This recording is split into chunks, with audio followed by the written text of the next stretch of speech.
The 3:30 p.m. meeting of the Bakersfield City Council is now in session.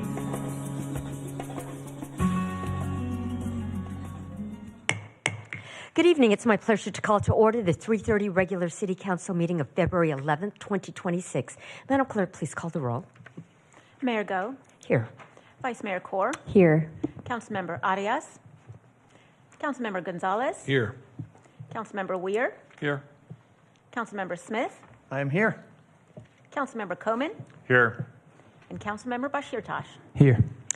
Thank you. In keeping with Council's resolution, public statements are received at different times depending on the item. I'll call on the city clerk to call for public statements at the appropriate time. If you wish to make a public statement, please fill out a public speaker card and place it in the tray next to the podium. We ask that you mark whether you're here to speak on an item listed on today's agenda or a matter not on the agenda. Speakers who do not identify a specific agenda item will be presumed speakers for the non-agenda public statements.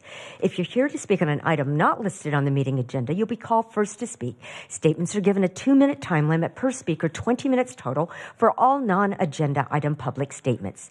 If you're here to speak on an item listed on the agenda, I'll call for you at the appropriate time. If statements become disruptive and I have to clear the chambers to regain order of the meeting, you'll be called in one at a time to provide your public statement when your item is called. Everyone in attendance is expected to adhere to the rules of decorum established by resolution of the City Council. Failure to abide by the city's rules of decorum, including any disruptive behavior that interferes with our ability to have an orderly and efficient meeting, prevents the City Council from conducting the business of the city. Madam Clerk, do we have any public speakers regarding items not listed on the agenda? Mayor Go, we have not received any speaker cards for items not listed on tonight's agenda, nor have we received speaker cards for items listed on tonight's agenda. Thank you. Next item, please. Closed session, item 4A, conference with legal counsel, existing litigation regarding the following 2 matters. 1, Ana Hernandez, by and through her guardian ad litem, Rudy Hernandez, Yubani Lares, Roque Lares, Sylvia Lares v. City of Bakersfield et al. And 2, Demetrius Shears v. City of Bakersfield et al.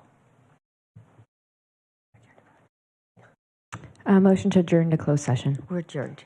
So if anybody's here for Bakersfield College or CSUB to get school credit, you might want to come back because this is one of those meetings where we're not going to come out until we're finished with that. So I don't think 2.5 minutes will satisfy your professor's requirement.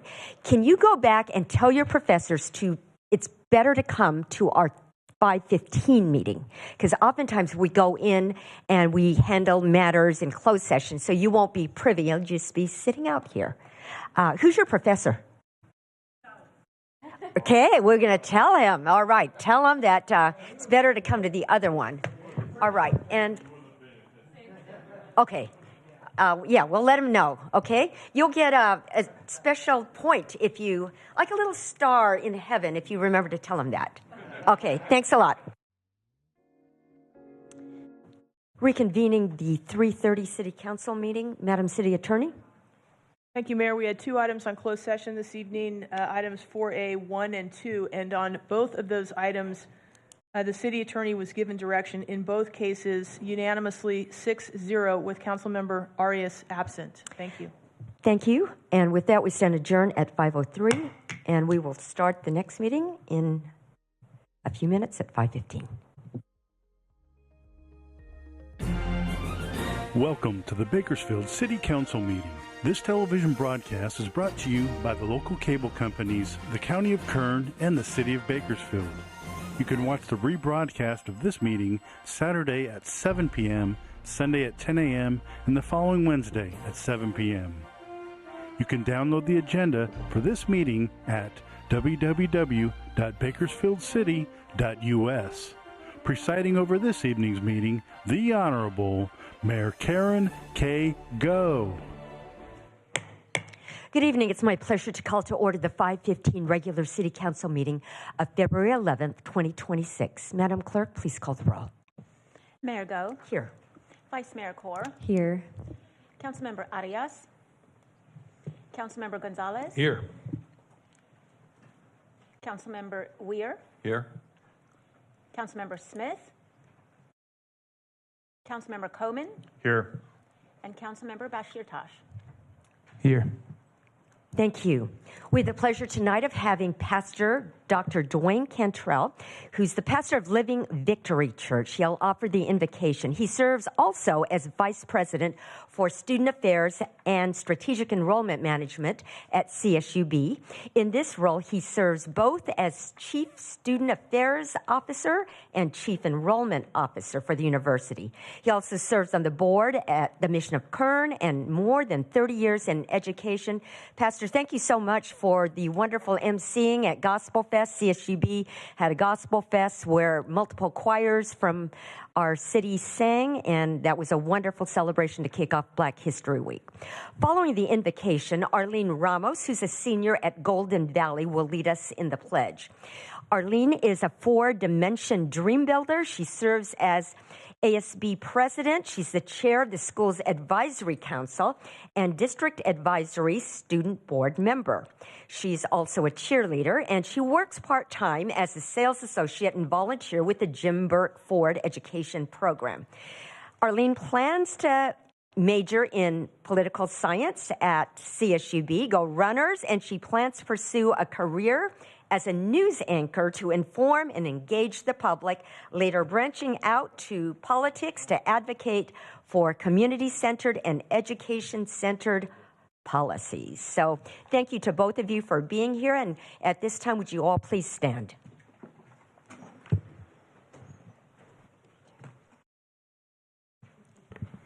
Thank you, Mayor Go. And let the record show for Arlene, I just offered her a job at CSUB, so we're really excited to have you. Thank you for having me here. It's such an honor. 1 Timothy 2:1-2 says, I urge then, first of all, that petitions, prayers, intercession, thanksgiving be made for all people, including leaders and those in authority, that we may live peaceful, quiet lives in godliness and holiness. Let us pray.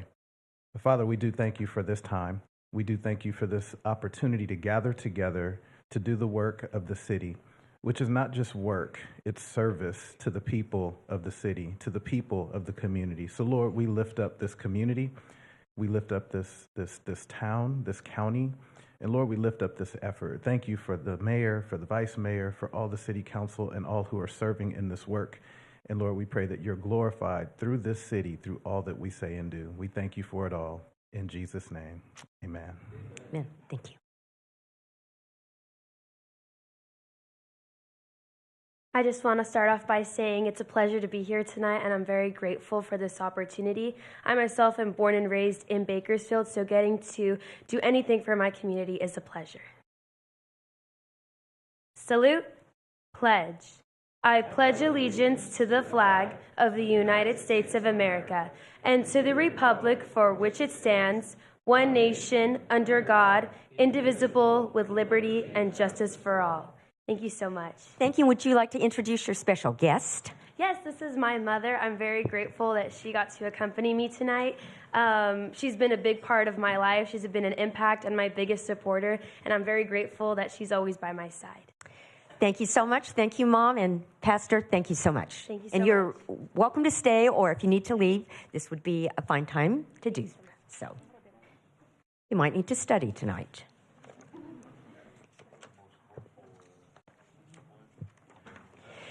Here are a few guidelines to help our meeting run smoothly. We request that you turn off your phones. Please be courteous in the use of cameras and videos for safety reasons, and as a courtesy to others, no signs are allowed in the council chambers or in the lobby. Applause is allowed during the presentations portion of the meeting, but not during other portions of the meeting. Everyone in attendance is expected to adhere to the rules of decorum established by resolution of the City Council. Failure to abide by the city's rules of decorum, including any disruptive behavior that interferes with our ability to have an orderly and efficient meeting, prevents the City Council from conducting the business of the city. Consider this a first warning to everyone in attendance that conduct that disrupts the meeting may result in expulsion and or the chambers being cleared. Behavior that disrupts the meeting includes repetitive statements, shouting, hate speech, interrupting staff or presenters during the meeting, and speaking out of turn, outbursts from the audience. And now, Madam Clerk, next item, please. Presentations, item 4A, proclamation to Christy Torres, Human Services Program Specialist for Kern County Human Services, declaring February 2026 as Safely Surrender Baby Awareness Month in Bakersfield. All of your people come forward. Yeah. Let's have the team come forward. I think there are several of you who are here today. Thank you, officers and fire team. Colleagues, the Safely Surrender Baby Law was first enacted in 2001. This law helps to decrease the number of newborn infant deaths statewide due to abandonment in unsafe locations. And thank you to the coalition and all of our partners for their dedicated efforts to increase public awareness about the Safely Surrendered Baby Law and help give parents an option in surrendering their babies.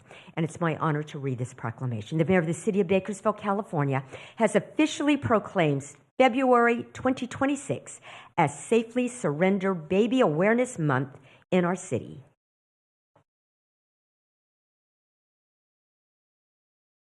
In recognition of the Safely Surrendered Baby Coalition and its efforts to provide a safe alternative for newborn babies to be safely surrendered. In recognition of the partnership of government, nonprofit organizations, private businesses, and residents that are committed to providing places of sanctuary for these babies. In recognition of the need to heighten public awareness regarding the issue and the need to provide a safe refuge for the innocent newborns involved, and in recognition of the 105 precious infants safely surrendered since the program's inception in Kern County. And it's my honor to be able to present this to the team, and thank you so much, and invite you to offer comments and introduce your team. Thank you very much, Mayor Go. Hello, council members. My name is Stephanie Love. I'm not Christy Torres. I'm in her place this evening. I'm with Department of Human Services and heading today's Safely Surrender Baby Coalition. On behalf of the coalition, thank you for recognizing and supporting this law with this proclamation. We are deeply grateful for your participation, your partnership in raising awareness about this life-saving law. For most people, the birth of a child is a happy occasion celebrated with family and friends, but for some women, childbirth becomes a crisis, and the decision made following an infant's birth can be a life or death matter for the child. The Safely Surrender Baby Law responds to the situation of newborn infant deaths due to abandonment in unsafe locations. First signed into law in January 2001, the law's intent is to save the lives of newborn infants at risk of abandonment by encouraging parents or persons with lawful custody to safely surrender the infant within 72 hours of birth to any hospital emergency room or fire station staff, with no questions asked and no prosecution. 105 babies, have been safely surrendered in Kern County since we began tracking those babies in 2006, including 2 in 2025. The Safely Surrender Baby Coalition of Kern County raises awareness of the law by means of advertisement, community presentations, city council proclamations, and an annual press conference. We would like to invite you all to the press conference on Wednesday, February 18th at 10 a.m. at Adventist Health, located at 1524 27th Street in Bakersfield. Thank you again for standing with us and helping to ensure that every baby has the opportunity to grow up safe, healthy, and loved. Thank you. Yes. Sorry. I have here my fellow coalition members, the fire department, my mistake, and Bakersfield Police Department, Officer Ripple. Thank you so much. Right over here, and let's take a photo. Let's come back here and take a photo.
In keeping with Council's resolution, public statements are received at different times. Depending on the item, I'll call on the city clerk to call for public statements. If you wish to make a public statement, please fill out a public speaker card and place it in the tray next to the speaker podium. We ask that you mark whether you're here to speak on an item listed on today's agenda or on a matter not on the agenda. Speakers who do not identify a specific agenda item will be presumed speakers for the non-agenda public statements. If you're here to speak on an item not listed in the meeting agenda, you'll be called first to speak. Statements are given a 2-minute time limit per speaker, 20 minutes total for the non-agenda item public statements. If you're here to speak on an item listed on the agenda, I'll call for you at the appropriate time. If public statements become disruptive and I have to clear the chambers to regain order of the meeting, you'll be called in one at a time to provide your public statement when your item is called. Madam Clerk, do we have any public speakers regarding items not listed on the agenda? Mayor Go, we've received 9 speaker cards regarding items not listed on tonight's agenda. The first public speaker is Moira J. Wright, followed by Noe Garcia.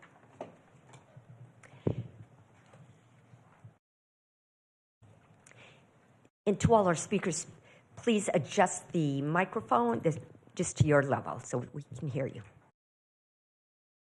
Welcome, Ms. Wright. Please introduce yourself. I have a handout before to the council. You can just put it right there in the tray and our clerk will get it.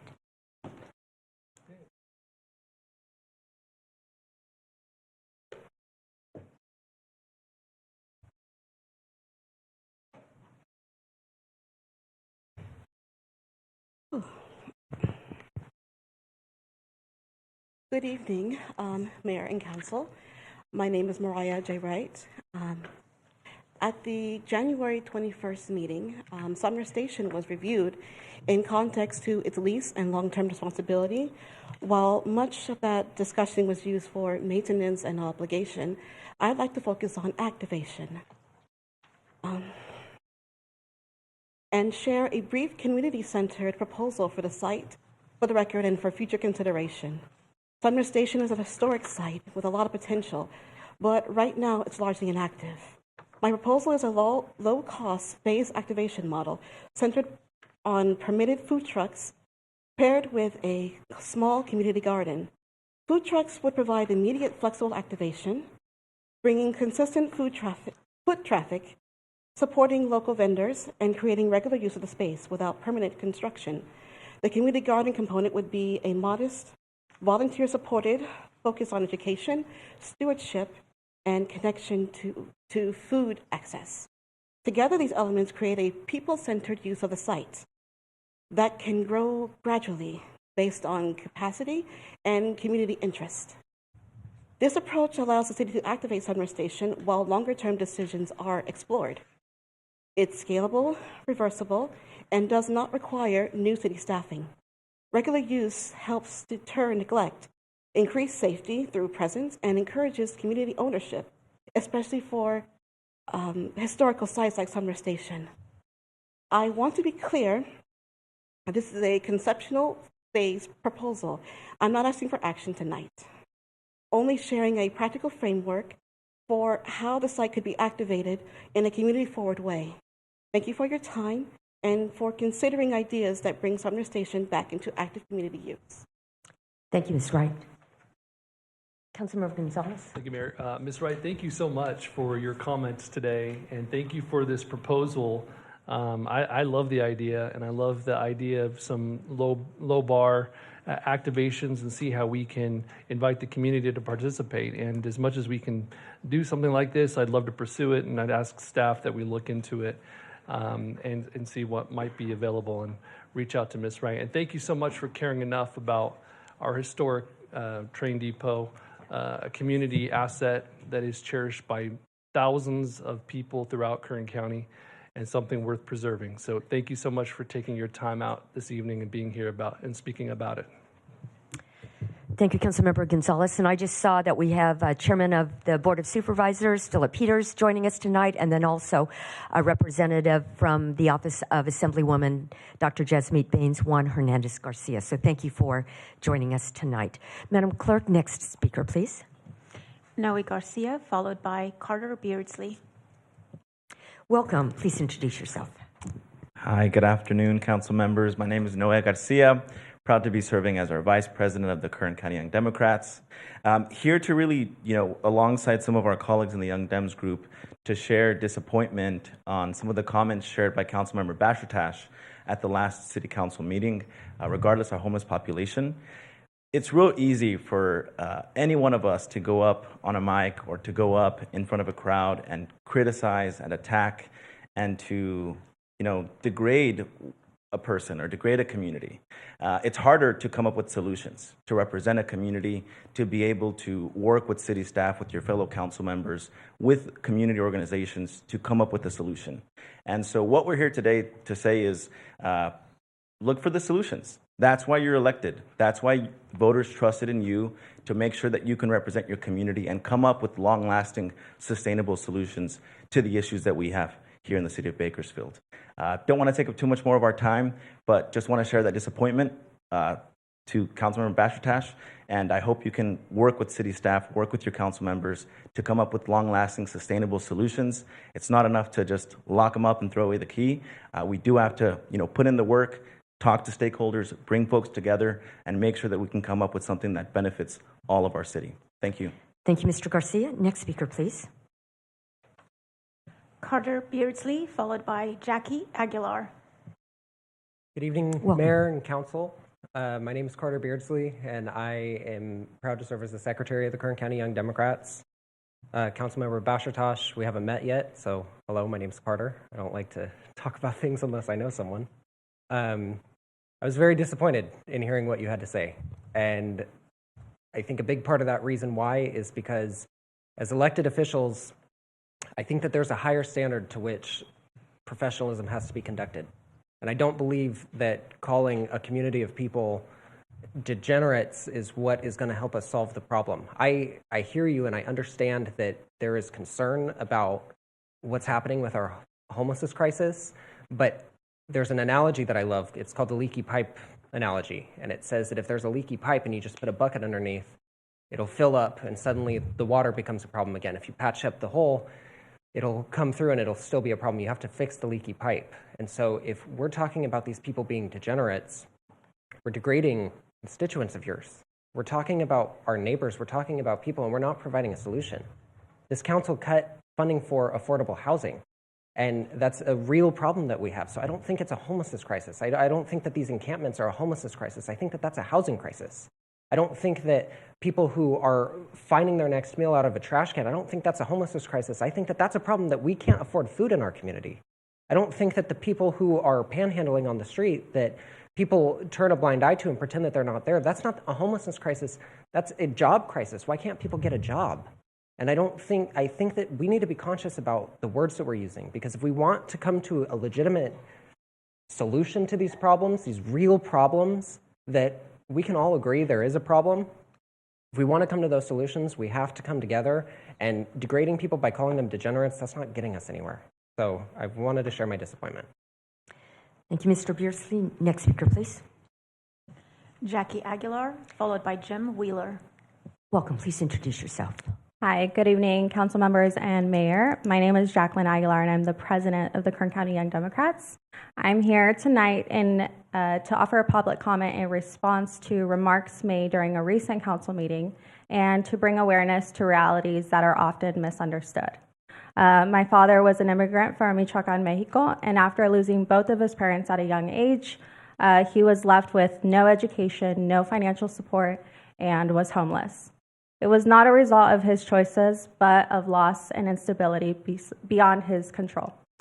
What he needed then, and what people need now, was support, not punishment. Because he was given a good chance, he raised 4 children who are all college graduates and have good jobs. When an elected official immediately groups the entire unhoused population into one category and labels them as degenerates, it ignores the complexity of homelessness and the people experiencing it. Homelessness is not a single story. It includes veterans, seniors, families fleeing domestic violence situations, or economic hardship. Just last year, it was recorded that over 400 people were turned away from shelters due to lack of resources and bed space. People do not choose to be on the street. Many simply have nowhere else to go. Criminalizing homelessness is costly, ineffective, and does not improve public safety. Jail is not always the solution. Shelter, services, and long-term investments are. Thank you for your time. Thank you, Ms. Aguilar. Madam Clerk, next speaker, please. Jim Wheeler, followed by Janessa Fisher.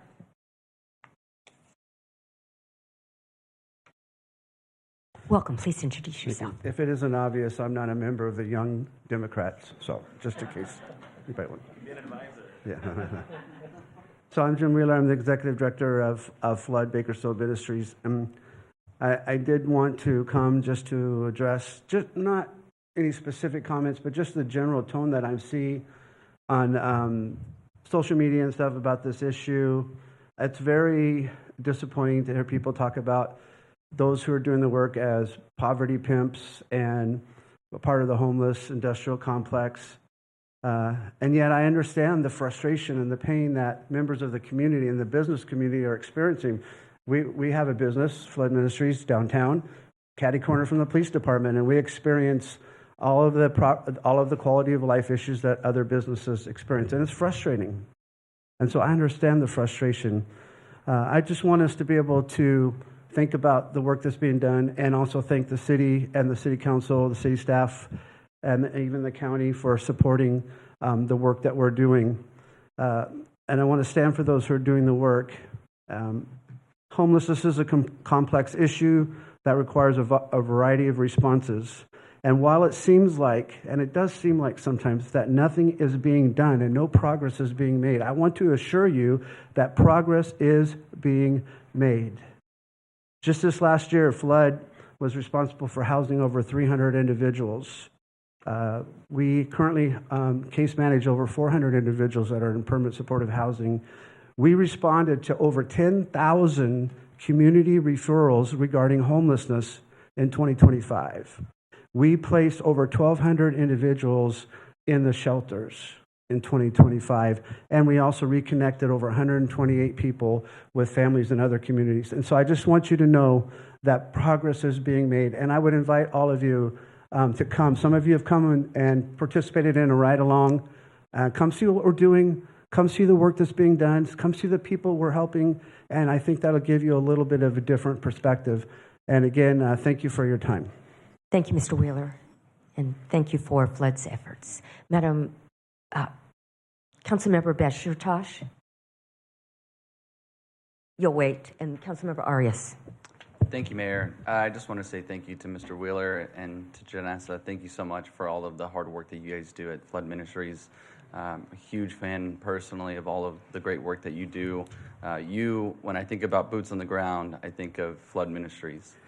Every single day, every single night out there, making direct contact with some of the most hard-to-reach, most vulnerable community members with so many complex challenges, that they are living through each and every single day. And so I just want to say thank you so much for all of the great work that you do.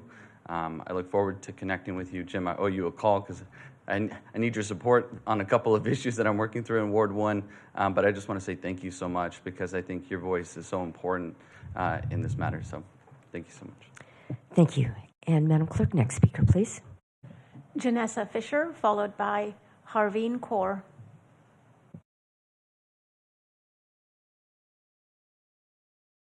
Welcome. Please introduce yourself. Hi, my name is Janessa Fisher. I am chair of the Youth Action Board. For those who don't know, the Youth Action Board is a subcommittee under the BKRHC Council, or whatever that is. But what Youth Action Board does is it advocates for youth who are experiencing homelessness 18 to 24. And like all these young people up here, I want to express my disappointment because I am one of those homeless people on the street. I was one of those homeless people on the street, and it wasn't because of my own fault. Like, there was nothing that I could do. And now as a mom, the moms you talked about going to the park, I am a mom. I take my kids to the park, and we hand out gloves, and we hand out beanies to people who are experiencing something hard. And I apologize if I get emotional, but that's my life. These are my people out there. Jim's my homie because we care about these people. We have a heart for these people, and they are people at the end of the day. This is somebody's mother. This is somebody's daughter. This is somebody's son. Somebody loved this person so much, and now they're going through something hard. And for you to call them horrible names and be so disrespectful, as a person in power, there is a reason that we have shame around homelessness, why people don't come forward, why our youth are rather stay outside than say, hey, I need help. Because if people in power say, this is disgusting, this is shameful, I wouldn't want to come forward either. I didn't want to come forward. I was sleeping outside when it was cold. I was living in park bathrooms. I lived out of a backpack. So no, these people are not degenerates. They need help. They need empathy. They need support. And I don't see you at the pit count. I don't see you out there with flood. I don't see you out there. So before you sit there and flaunt your privilege to have a house, to have food, to have clothes on your back, to be clean, go out there and talk to those people, because at the end of the day, they're people. Somebody loved them. I love them. Jim cares about them. Flood goes out there and talks to them. Go out there with Flood and talk to them, because at the end of the day, they are people. I urge all of you to do this. I urge all of you to go out there and talk to them. Thank you for your time. Thank you, Ms. Fisher. Madam Clerk, next speaker, please. Harveen Kaur, followed by Robert Hooks. Welcome. Please introduce yourself. Hi, my name is Harveen Kaur. I am a resident of Bakersfield, California, and among many other hats, but above all, a resident. I have to admit, the first time I watched the video of Councilmember Bashir, I spew out a long, inaccurate diatribe against our fellow brothers and sisters within the homeless population. I was horrified and perplexed. How could someone dehumanize and criminalize our community members? They're no less than us. They're no different than anybody in this room. After all, this country was founded on the belief that we're all created equal, and yet we hear Bashir Tosh demean severely marginalized groups. He claimed we need to stop spending the city's money so frivolously and to protect the children and the businesses. His solution to homelessness, a deep systemic issue, is to incarcerate them, which is not only deeply flawed, but also a costly issue, approximately $127K per inmate, according to the California Department of Corrections and Rehabilitation. So let us be reminded that the prison industrial complex is a business, and it's profiting off of each inmate using taxpayer dollars. The fear-mongering reminded me of this quote from Bell Hooks. Dominator culture has tried to keep us all afraid, to make us choose safety instead of risk, sameness instead of diversity, moving through that fear, finding out what connects us, reveling in our differences. This is the process that brings us closer, that gives us a world of shared values and meaningful communities. Hooks also goes on to say, the moment we choose love, we begin to move against domination, against oppression, and the moment we choose to love, we begin to move towards freedom, to act in ways that liberate ourselves and others. That action is the testimony of love as the practice of freedom. So I urge you, advocate for policies rooted in dignity, not fear. Choose solutions that uplift us, not punish. No one in this city is disposable. Thank you for your time. Thank you, Ms. Kaur. Madam Clerk, next speaker, please. Robert Hooks, followed by Mary Helen Barrow. Welcome. Please introduce yourself. Good evening, Mayor, council members, and staff. I'm here to talk about the homeless debate also, and I'm actually a little worried that I'm not going to be as diplomatic as my predecessors. Everyone here wants safer neighborhoods, cleaner streets, and responsible use of public funds.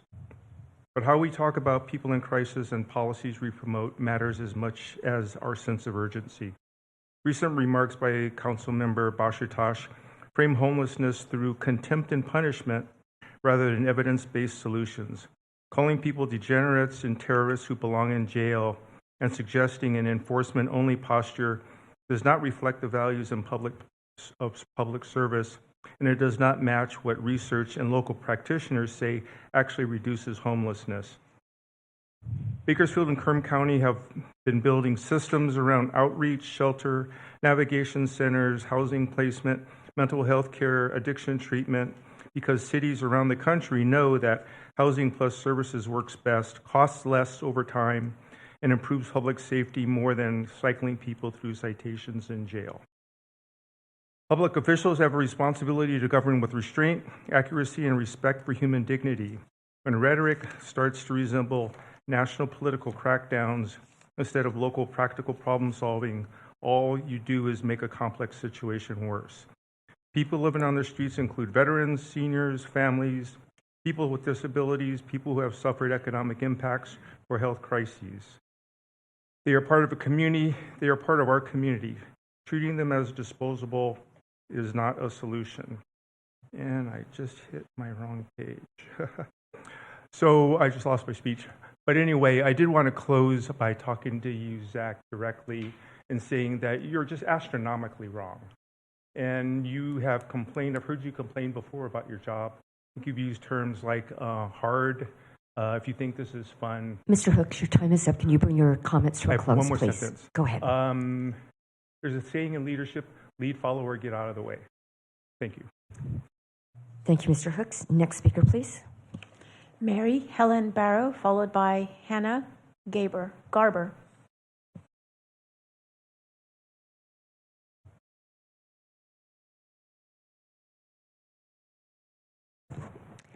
Welcome. Please introduce yourself. Good evening, everybody. I'm Mary Helen Barrow. I live at 201 Jefferson Street.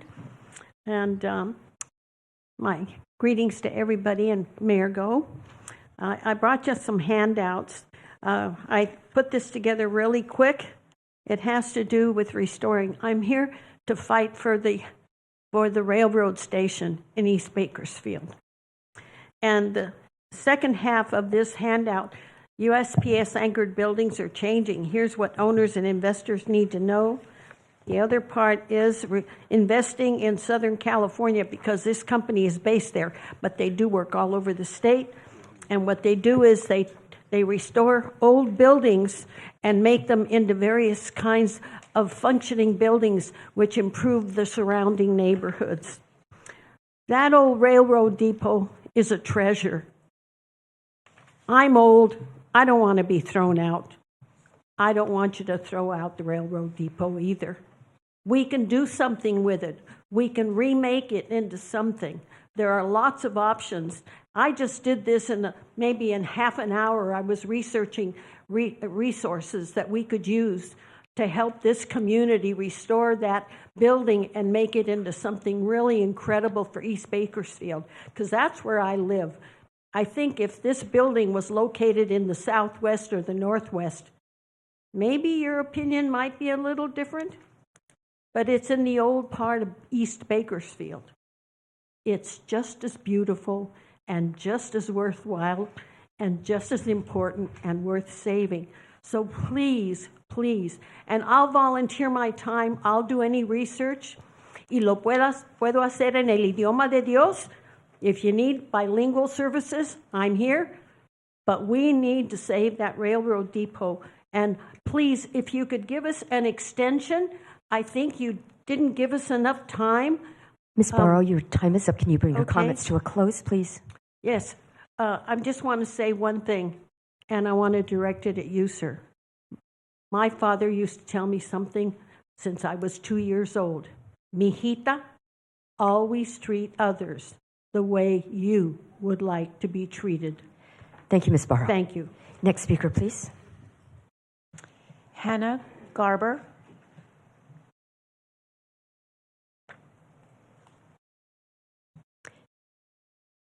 Welcome. Please introduce yourself.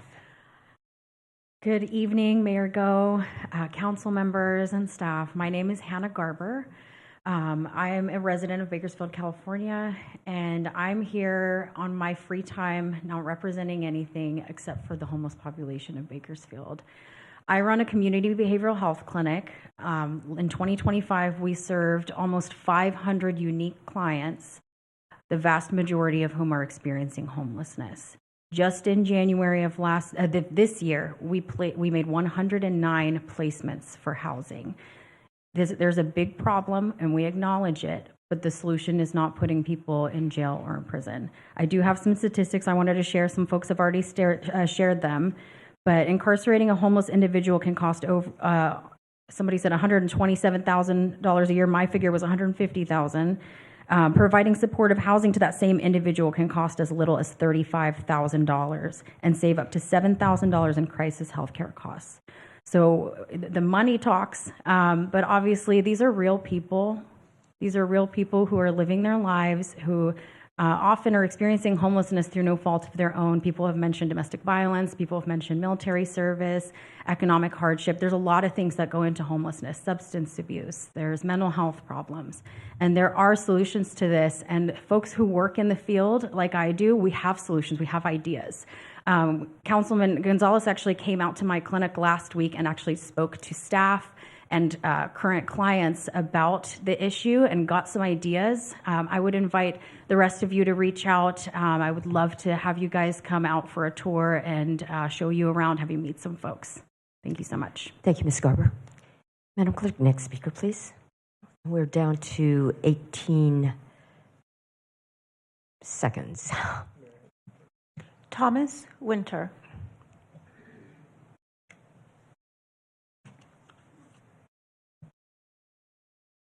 Good evening, Mayor and council members. My name is Thomas Winter. I wanted to come and bring a little bit of insight on, I recently became a substance abuse counselor, went through Cal State, and I am now serving the same population of people with mental health disorders.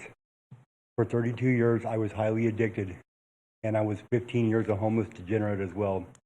I just wanted to say that there is hope.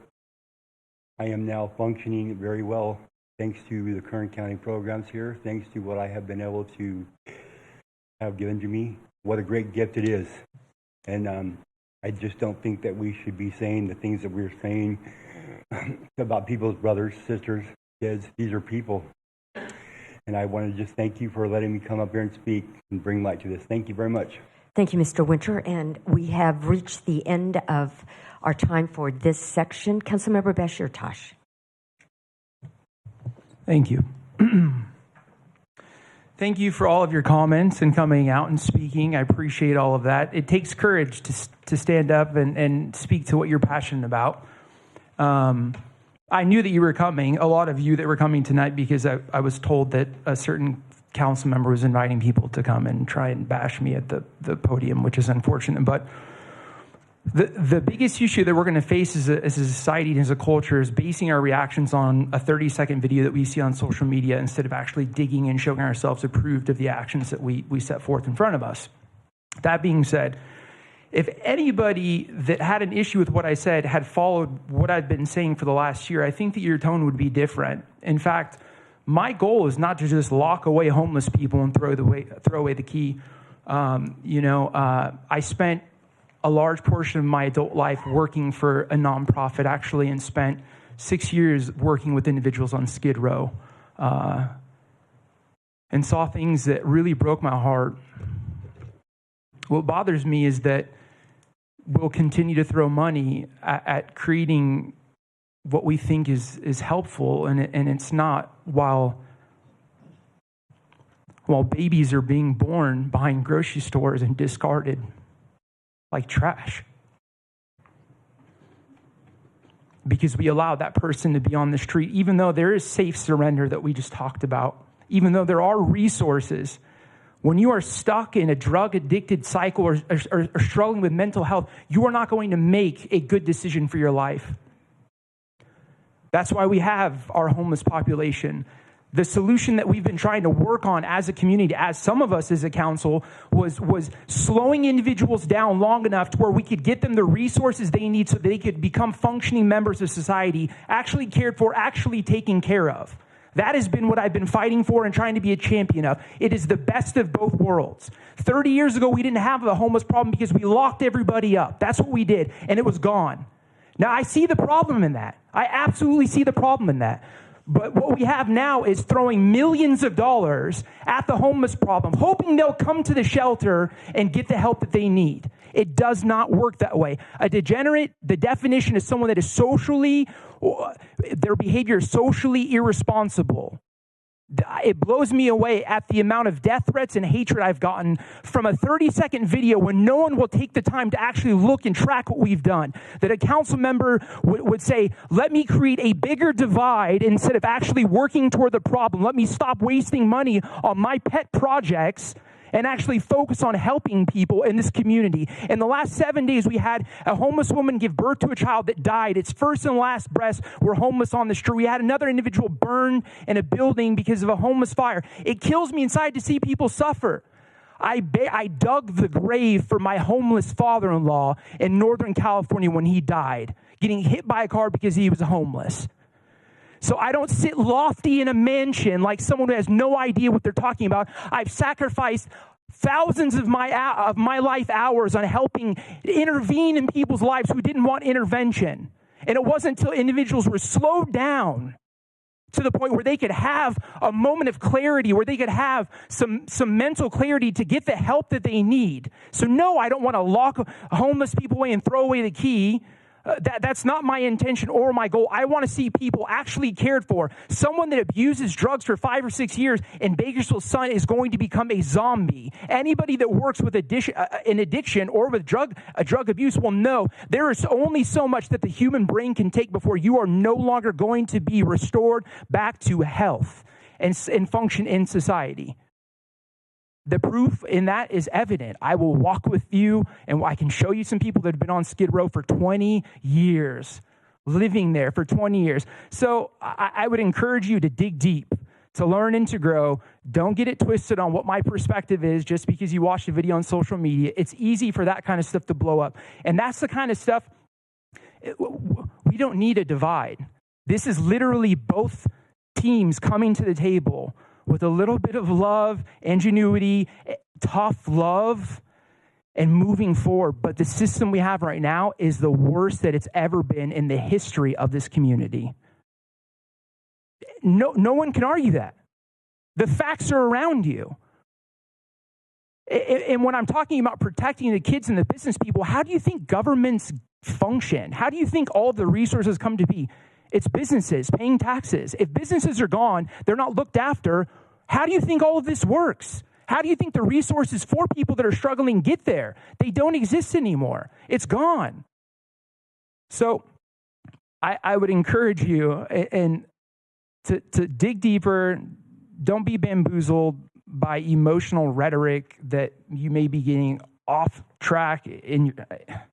Look deeper. You want to sit down. I try and answer most of the emails I get, aside from the death threats and the wild stuff like that. But I'm always open to sit. I'll buy you a cup of coffee and we'll have a conversation with you. But we got to learn to not take things out of context. We have to learn to not be emotionally charged and actually work toward the solution. Truth is truth. It's not ambiguous. I have no more comments. I'm sorry that I offended some people with my words. I don't take back what I said at all. Thank you, Councilmember Gonzalez. Thank you, Mayor. I agree. We shouldn't be moved by emotions and emotional charge rhetoric. We should actually look at the data and actually look at the practice and look at all the work that's happening in the community to try to address the issue one person at a time. And to Mr. Wheeler's point with Flood Ministries, they're out there every single day working with people, and we've seen people actually come off of the streets into shelter, from the shelter into permanent housing. We've seen that work. We built the Brundage Lane Navigation Center now. We built it in the 2020s. It's almost 6 years. When we first built that thing, there were so many people who came in here yelling and screaming, saying we were wasting our money. Nobody was ever going to come to the BLNC. No one's ever going to come to Low Bear Shelter. Since we opened, that shelter has been full. Every single bed. There are people trying to get into the shelter. We expanded it. We doubled the population. We doubled the beds. Completely full. So there is a huge need out there. There is a huge problem, and it is frustrating for somebody who has been working to revitalize downtown, someone who's been trying to work on revitalizing Old Town Kern. There's no secret that encampments, And all of these things that continue to grow only undermines the sense of public safety and can be a threat to public health. And obviously, we want to address the issue. And there's nobody who, on this dais, I don't think, who wants to address it more than I do, and have been trying to. And so I understand the frustration. I understand the concern and the struggle, but there are larger systemic issues that are at play. But what I want to do is encourage everyone to please visit two things. One is please visit and take a ride along with Flood Ministries and see what work they're actually doing every single day. Take a look at how they reach out to those who are unsheltered, how they meet them where they're at, how they work tirelessly in the cold weather, in the wet weather, in the hot weather, and they do it every single day. God bless them. And then I want you to please visit La Vida Nueva. I had an opportunity to meet with many of the clients there last week, and we had a little roundtable conversation. They actually invited me in because of the last meeting. And what I saw there were men who were courageous, who were working hard, fighting for themselves and for their families to improve their lives, who had met their big obstacles, whether it be substance use addictions or whether it be some mental health or whatever.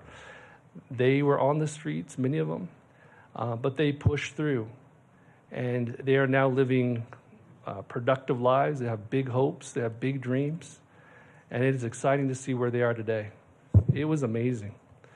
And so I want everyone to please take a look at what they're doing. I think that's a really good model. And I think that we ought to invest in those types of resources and double down on those efforts so we can get far more people off the streets. Because I think we all want the same thing up here on this dais. We all want the same thing. We all want safe, vibrant communities. Every single neighborhood should be safe for every single child, for every single mother, for every single family. That's what we're all fighting for. That's what we're all working towards. And we're going to continue to do that step by step by step. Thank you. Thank you. We'll now move on to the public statements listed on the agenda. If you're to speak on appointments A, 6A to D, or items listed under consent calendar item 7, your time to speak is now. Again, each speaker is given a 2-minute time limit. Each agenda item is limited to 20 minutes total. The consent calendar as a whole constitutes one agenda item. If you're here to speak on new business item 12A, now is not the time to speak. You'll be given an opportunity to speak when that item is called later in the meeting. Madam Clerk, do we have any public speakers regarding appointments items 6A or items listed under consent calendar item 7? Mayor Go, we have not received any speaker cards for agenda item public statements. Thank you. So next item, please, Madam Clerk. Appointments item 6A, one appointment at large to the Police Civil Service Board due to a term expiration of Kathleen Thompson on December 31st, 2025.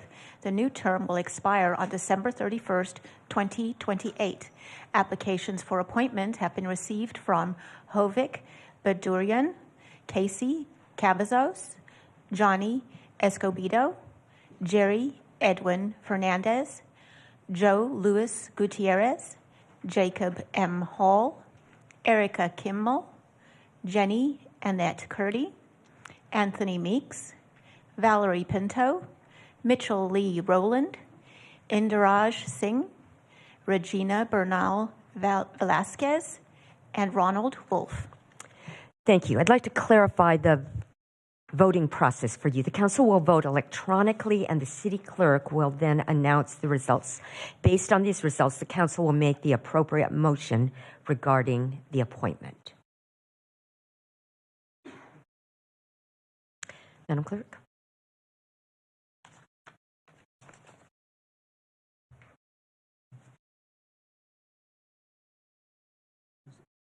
This is the policeman.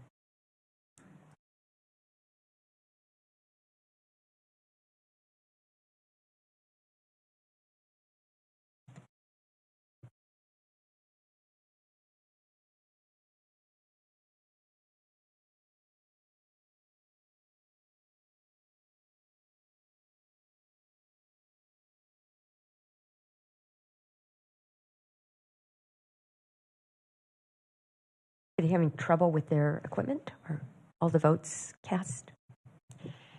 Mayor Hall, Mayor Go, the winning candidate is Jacob M. Hall with 4 votes.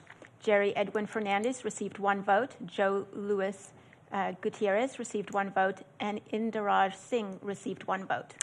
Thank you. And Mr. Hall is the candidate. So, Vice Mayor, motion? Motion to appoint Jacob Hall to the Police Civil Service Board. Thank you. You have a motion. Please cast your votes.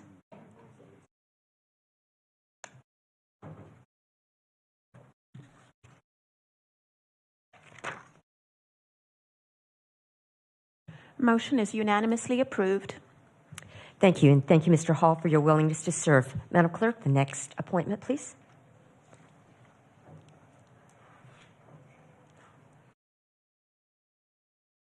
Appointments item 6B, 2 appointments at large to the Miscellaneous Civil Service Board due to the term expiration of Patrick Bowers and James Hay on December 31st, 2025.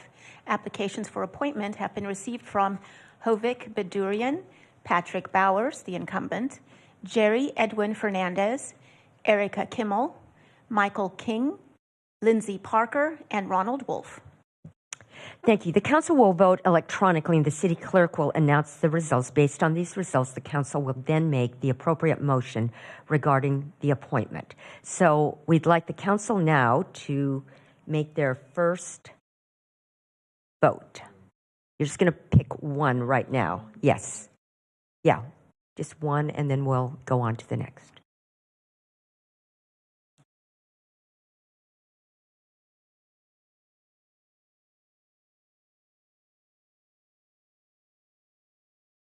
And just confirming, yes. Mayor Go, Patrick Bowers received the most votes for the first position at 5 votes. Jerry Edwin Fernandez received 1 vote, and Lindsay Parker received 1 vote. Thank you very much, Vice Mayor. Patrick Bowers. Oh, no, we'll do, sorry. And now would you please vote on your second?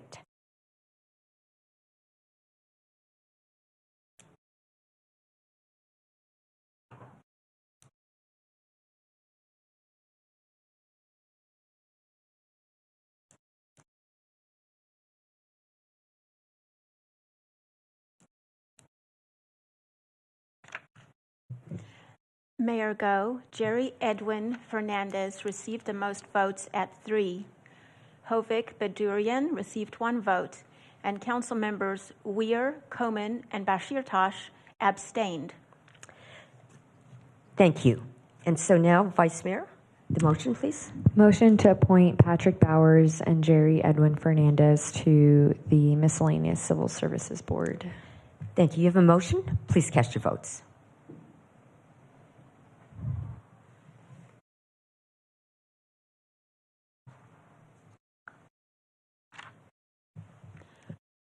Motion is unanimously approved. Thank you. And now, Madam Clerk, the next appointment, please.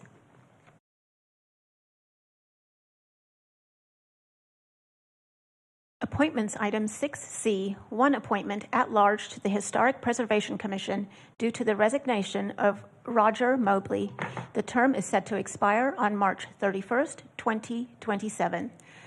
Applications for appointment have been received from Cornelio Gutierrez Lozano and Erica Kimmel. So the council will vote electronically. Go ahead.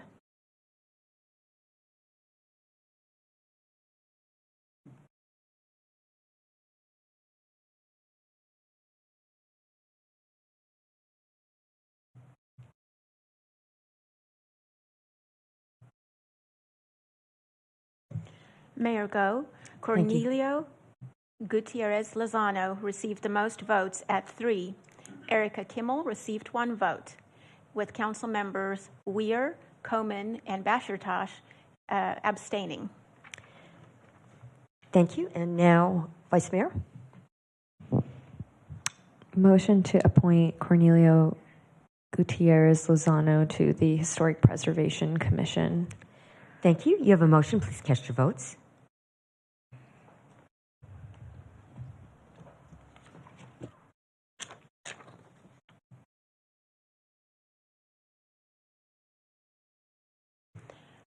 Motion is approved with Council members Komen and Bashir Tosh abstaining. Thank you. And now, Madam Clerk, next item, please.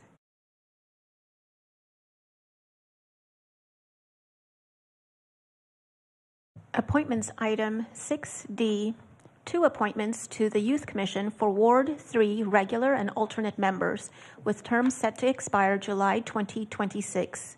For Ward 3. Thank you. I'm sorry, go ahead. Applications for appointment have been received from Tanav Dudapeni, Saisha Gulati, Caitlin Henches, Sehaj Kaur, Guneet Kaur, Shravya A. Pudapedi, Jaslyn Fan Tran. Thank you. This appointment is by ward. Therefore, I will call on Councilmember Weir to share his regular and alternate Youth Commission nomination for Ward 3. Councilmember. Thank you, Mayor.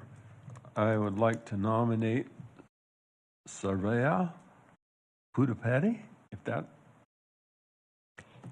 Okay, that would be for your regular. Okay. And then you have an alternate also. Alternate would be Caitlin Hedges. Okay. Caitlin, yeah. You have a motion. Please cast your votes.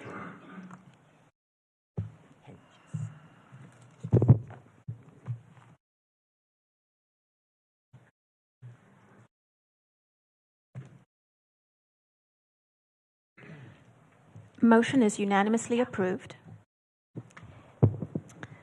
Thank you.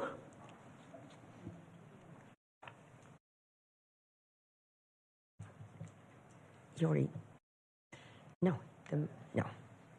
And now, Madam Clerk, next item, please. Consent calendar items 7A through 7J for approval. Thank you. I have not received any requests for items to be pulled. Madam Clerk, do you need to announce oral reports, SB 707? There's no oral report for this evening. Thank you, Mayor. All right, thank you. And so now, Vice Mayor. Motion to approve consent calendar items 7A through 7J for approval. You have a motion. Please cast your votes.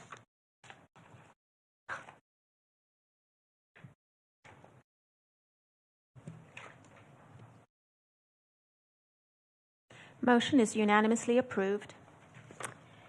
Thank you. And now, next item, please.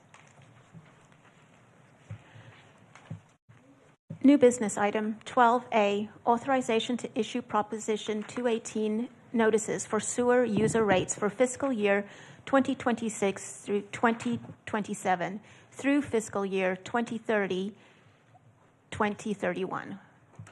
Thank you. If you're here to speak on this new business item 12A, the city clerk will call for public statements after staff's presentation.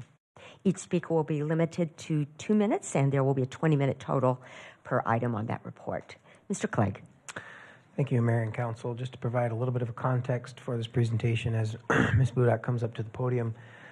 This is a topic, of course, that was in front of you a year ago, close to a year ago this time. We have spent significant amount of time doing deeper analysis, double and triple checking. We've spent a lot of time in community. We have held multiple town hall meetings throughout all wards within the city. We've reached out to many of our community stakeholder groups to share information related to this topic. And it has been very significantly discussed both internally as well as with our community. And I'll allow Ms. Budak to walk through that presentation for you. Welcome. Thank you. Good evening, Mayor Go and Council. Tonight, I would like to update the Council and the public as to the efforts that occurred in 2025 and to date in 2026, including public outreach, rate scenario options, engineering, and financial evaluations that were prepared by consultants. In addition, the recommendation rates and next steps will be presented. In March of 2025, Water Department staff presented 4 sewer user rate increase options to the Water Board. The Water Board recommended that a single one-year increase from $239 to $950 annually would be the most fiscally conservative approach. This $950 user rate was originally approved by Council but later rescinded. Council requested financial and engineering support from consultants, more rate scenario considering bond options, and implementation of an outreach plan. In May, HF&H consultants were hired to support the funding effort and prepare a cost of service analysis. In July, AECOM was hired to further evaluate the system's infrastructure based on age and growth.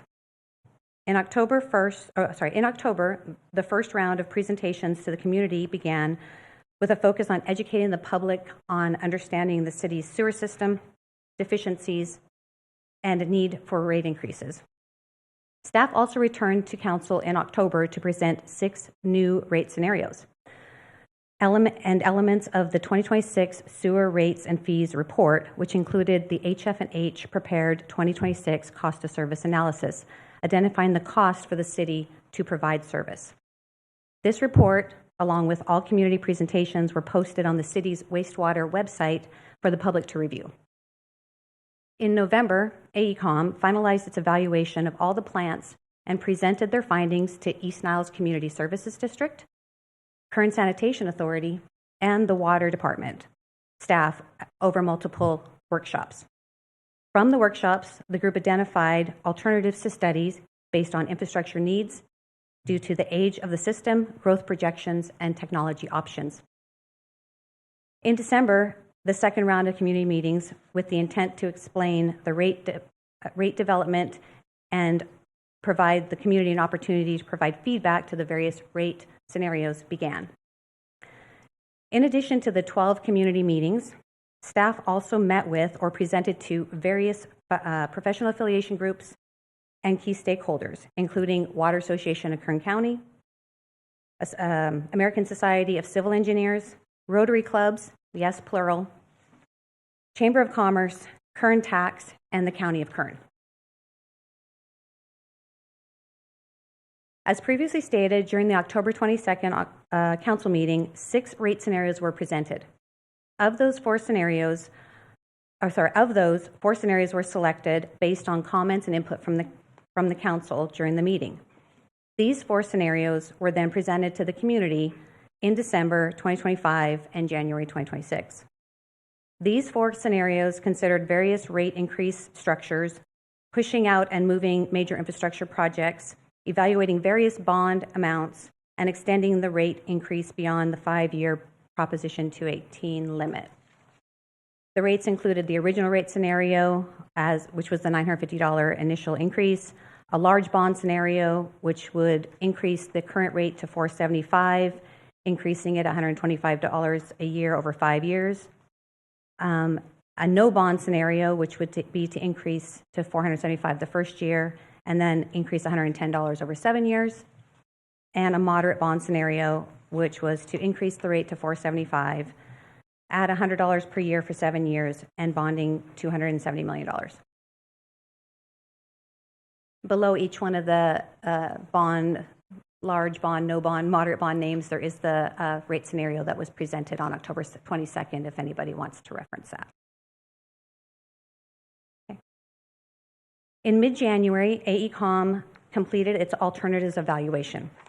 AECOM presented findings again to East Niles Community Services District, Kern Sanitation Authority, and the Water Department staff over multiple workshops. AECOM identified that by 2050, the city needed to be able to treat 70 million gallons of wastewater per day. Based on projected growth determined by using the Kern County data, Kern Council of Government data, and tentative and active track map data. The 4 alternatives evaluated are identified as Alternative 1, upgrade Plant 2 and expand Plant 3. This is the original proposal by the Water Department staff. Alternative 2, eliminate Plant 2 and send all flows to Plant 3, having a centralized plant location. Alternative 3, eliminate Plant 2 and build a new Plant 4 south of Plant 3. And Alternative 4 was eliminate Plant 2 and Plant 3 and build a new centralized Plant 4. All options evaluated had pros and cons, but ultimately Alternative 2 and 4 were eliminated due to the excessive costs associated with installing large transmission lines to be able to move the wastewater from the northeast of the city of the Bakersfield to the southwest or south.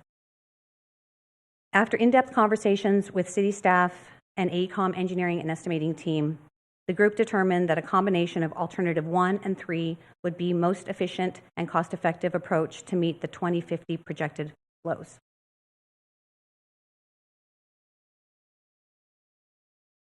During AECOM's evaluation of Plant 3, they identified that there was work that needed to be completed at Plant 3 within the next 2 to 3 years. This project is referred to as Plant 3 Phase 0. And it includes the replacement of aged electrical and mechanical equipment, the flare system, and the headworks, which will improve safety, efficiencies, and odor control. Plant 2 Phase 0 is the plant upgrade project. This will include replacement of the trickling filter media, electrical and mechanical equipment, and admin shop, warehouse, and facilities. This effort is to ensure the city's sewer treatment will remain effective and efficient for 7 years while a new facility is being designed, permitted, environmentally cleared, and constructed and operational. Plant 3 Phase 1 will be to expand Plant 3 from 32 MGD to 40 MGD to meet growth. And finally, it was determined that Plant 2 needs to be replaced due to the outdated trickling filter technology. Treatment technology needs to be changed in order to meet compliance standard, ever-changing regulations, and the ability to actually have a final product that we can use for other purposes other than farm fields, or in addition to farm fields.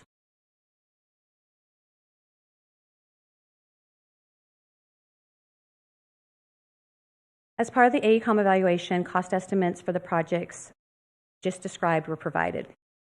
The charts here show the estimate from the 2026 sewer rate and fees report that were compared to the recommended projects and cost estimates that were provided by AECOM.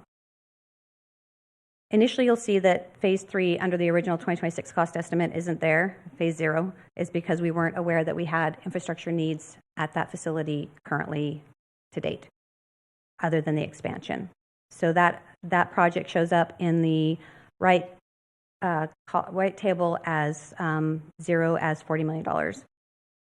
If you look and compare Phase 3, Phase 0, if you look and compare wastewater treatment plant 3 expansion between the original cost estimates and the new cost estimates, there is an increase in cost, and that's really due to our evaluation was to expand the facility to 8 MGD, but through the evaluation, we also learned that we have to replace aged structural infrastructure that was constructed in 2010 or prior, including digesters and dewatering systems. By upgrading both of these, it will also improve odor control. Plant 2, you'll see that there's savings between the two numbers. This is because we are choosing to upgrade at this time instead of in lieu of a full replacement. We would need to upgrade the existing trickling filters again to ensure that the technology is good for 7 years while we design and prepare to construct a new Plant 4. You'll also notice that there are some savings in Plant 4, and that's really because the initial Plant 4 we were proposing to construct on the south side of town, but after evaluating it, it makes the most sense to construct Plant 4 adjacent to or just south of Plant 2.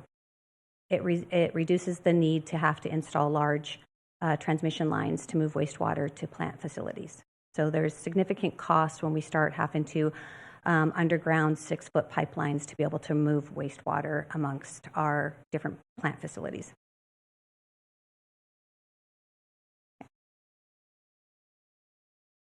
As you can see here, this is just a schedule outlining our intended schedule. It does cover 15 years. The rate increase that we're looking at right now is for a 5-year rate increase to cover the cost for a 10-year plan. So we do anticipate that at the end of this 5 years, we will come back. We will have more information about the design of the facilities, the cost of facilities, and we can then evaluate how we move forward into the rate increase for years 6 through 10. With all that, I'd like to now identify the recommended rate that we are bringing to council today. The recommended rate is to increase the year one to $475, and then over the next 4 years, increase $100 a year until the end of the Prop 218 5-year period. The $475 will result in a $39.60 per monthly cost. And at the end of in the 5th year, the $875 annually would result in $72.90 per month. This option also includes anticipating a $150 million bond around year 6. And just to remind everybody, the chart on the right, the red line is the minimum reserves, the money we need to keep in the bank for operations and debt service. And the blue line is our target reserve to be able to have money in the bank for capital projects. And the green line is the fund balance.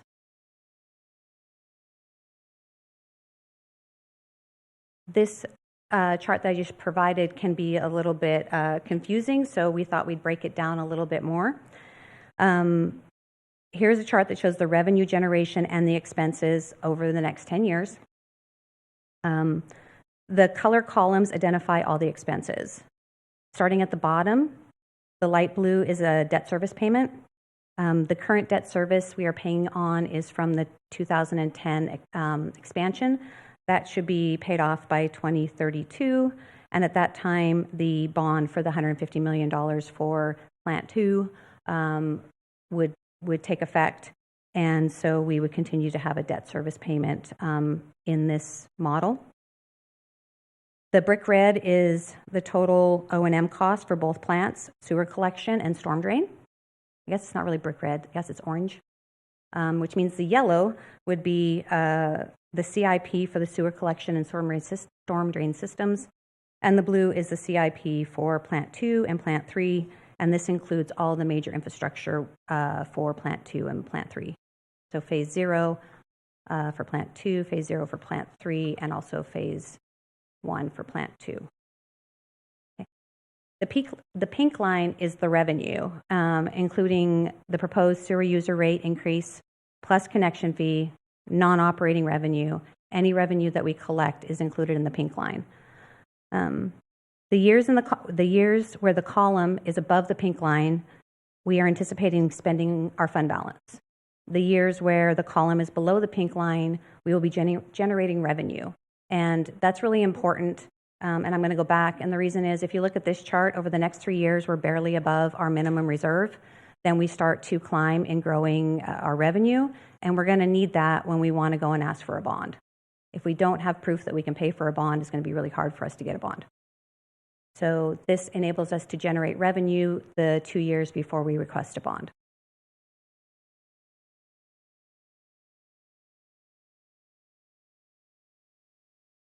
These two charts just basically show the original rate, the $950 one time, plus the 3% a year for inflation or cost of construction index, compared to the recommended rate. So at the request of the council, we have reduced the initial first year impact. We've increased the rate gradually over multiple years, and we've incorporated a significant bond option.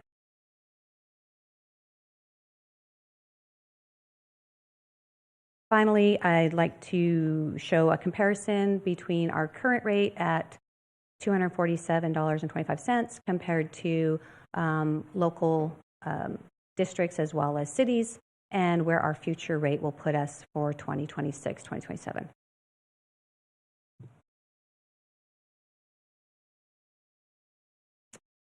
Next steps. Today, we are requesting council to give us direction to begin the Prop 218 process, moving forward with the recommended rate as presented. We will need to update our sewer rate and fee report and the cost of service analysis to reflect the recommended rate, revenue generation, and the updated costs for AECOM. So the 2026 sewer rate and fee report that was prepared in October will be updated to reflect the information provided today. The plan would be to mail the Prop 218 at the end of February, where our community would receive it the first week in March. We would have a 45-day public review period and then meet back here on April 27th for a public hearing and direction or approval from the council to adopt rate. In closing, I would like to thank the Water Department team, specifically Yvette Roldan, for taking the heavy lift of presenting information about the sewer system and rates in over 20 meetings, and for the staff that attended those meetings in support of the department and the effort. Thank you, Ms. Budek. Mr. Clegg, would you like to add any comments before we go to the public? Thank you, Mayor. No. Thank you. Madam Clerk, do we have any public speakers regarding new business item 12A?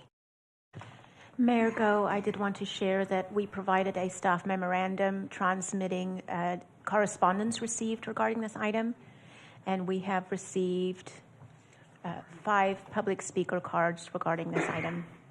Thank you. Would you call on those, please? First public speaker is Philip Peters.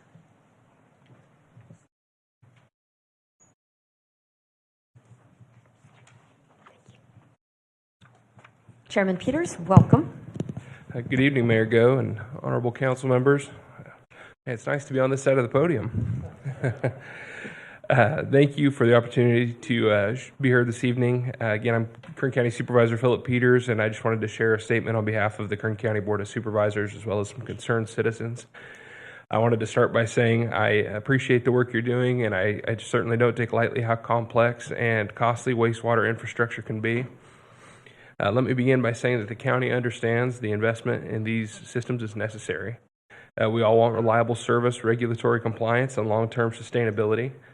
However, I'm sure that when significant rate increases are proposed, we also want to ensure the process is as transparent as possible, the analysis is clear, and that impacts on ratepayers are fully understood. Our first concern is that this proposal represents a significant burden on ratepayers, both city and county residents. The second concern is timing. The engineer's report that supports these proposed rates hasn't been fully available for public review or interagency review. The county only received a copy today. If these rates move forward, the county may be required to initiate its own Prop 218 process to pass those costs to affected residents. And we can't responsibly do that at this point without sufficient time to review and understand the analysis behind these numbers. There are also important structural questions. We understand that 2 separate wastewater systems serving different geographic areas and different proportions of users are being combined into one for the purposes of this rate structure. Prop 218 requires that rates reflect the proportional benefit received. If residents in one system are being asked to absorb costs tied to another, I believe it deserves a more clear, detailed explanation before the action's taken. Lastly, we are hearing that this proposal could impose tens of millions of dollars in additional costs on agencies such as the East Niles Community Services District, as well as the Kern Sanitation Authority. These entities will likely struggle to absorb these increases and the financial ripple of which could impact thousands of households. Given the scale of the investment being discussed, the potential burden on everyday ratepayers needs to be given serious consideration. This isn't intended to slow progress or create unnecessary obstacles. We believe that when the financial impact could be this substantial, however, that a brief pause to allow full publication of the engineer's report and meaningful review by affected agencies would be a reasonable, prudent course of action. But the county stands ready to work with you, and we just want to make sure that whatever decision is made is grounded in complete information to protect all the residents that we serve. So I thank you all and appreciate your service and for this opportunity to be heard. Thank you, Supervisor Peters. Madam Clerk, next speaker, please. Kyle Perez, followed by Michael Turnipseed.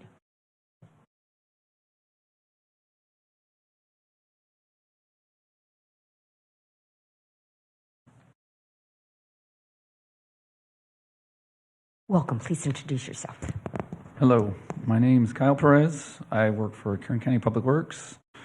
I'm the sewer engineer for Kern Sanitation Authority and CSA 71. So I just want to give a little brief statement, which is, so KSA sends a portion of our flow to plant number 2. As well, CSA 71 sends a good portion of our flow to plant number 3. I do appreciate city staff for acknowledging that the new information and costs received by the consultant will be updated for the sewer rates, because until today I was not aware of those happening. For the next portion, I want to say that I would hope that it become available to the county and the public, the engineer study, because per the sewer rate study, it's not due to be presented to you till the end of March. So that puts actually quite a big burden on county staff to do an in-kind Prop 218 if we have to do a sewer rate increase as well. I do notice in the sewer rate study, even though it's not reflected maybe what was presented, but the current rate, or it shows upgrading plant number 2 on the hundreds of millions of dollars, and then it would appear that after the fact, plant number 4 would be completed after the fact. So in closing, I just want to make sure that we get a point where we work together well, and yes. And so I look forward to working with your guys' staff. Thank you. Thank you, Mr. Perez. Madam Clerk, next speaker, please. Michael Turnipseed, followed by Eric Orellana.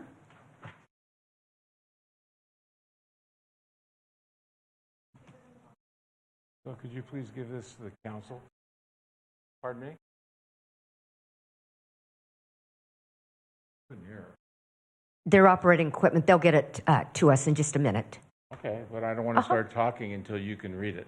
I have charts and things I want to explain. Okay. So whenever Can we it's make that ready, happen? I don't want my 2 minutes starting until everybody gets it. You'll have your 2 minutes. Thank you, Madam Mayor.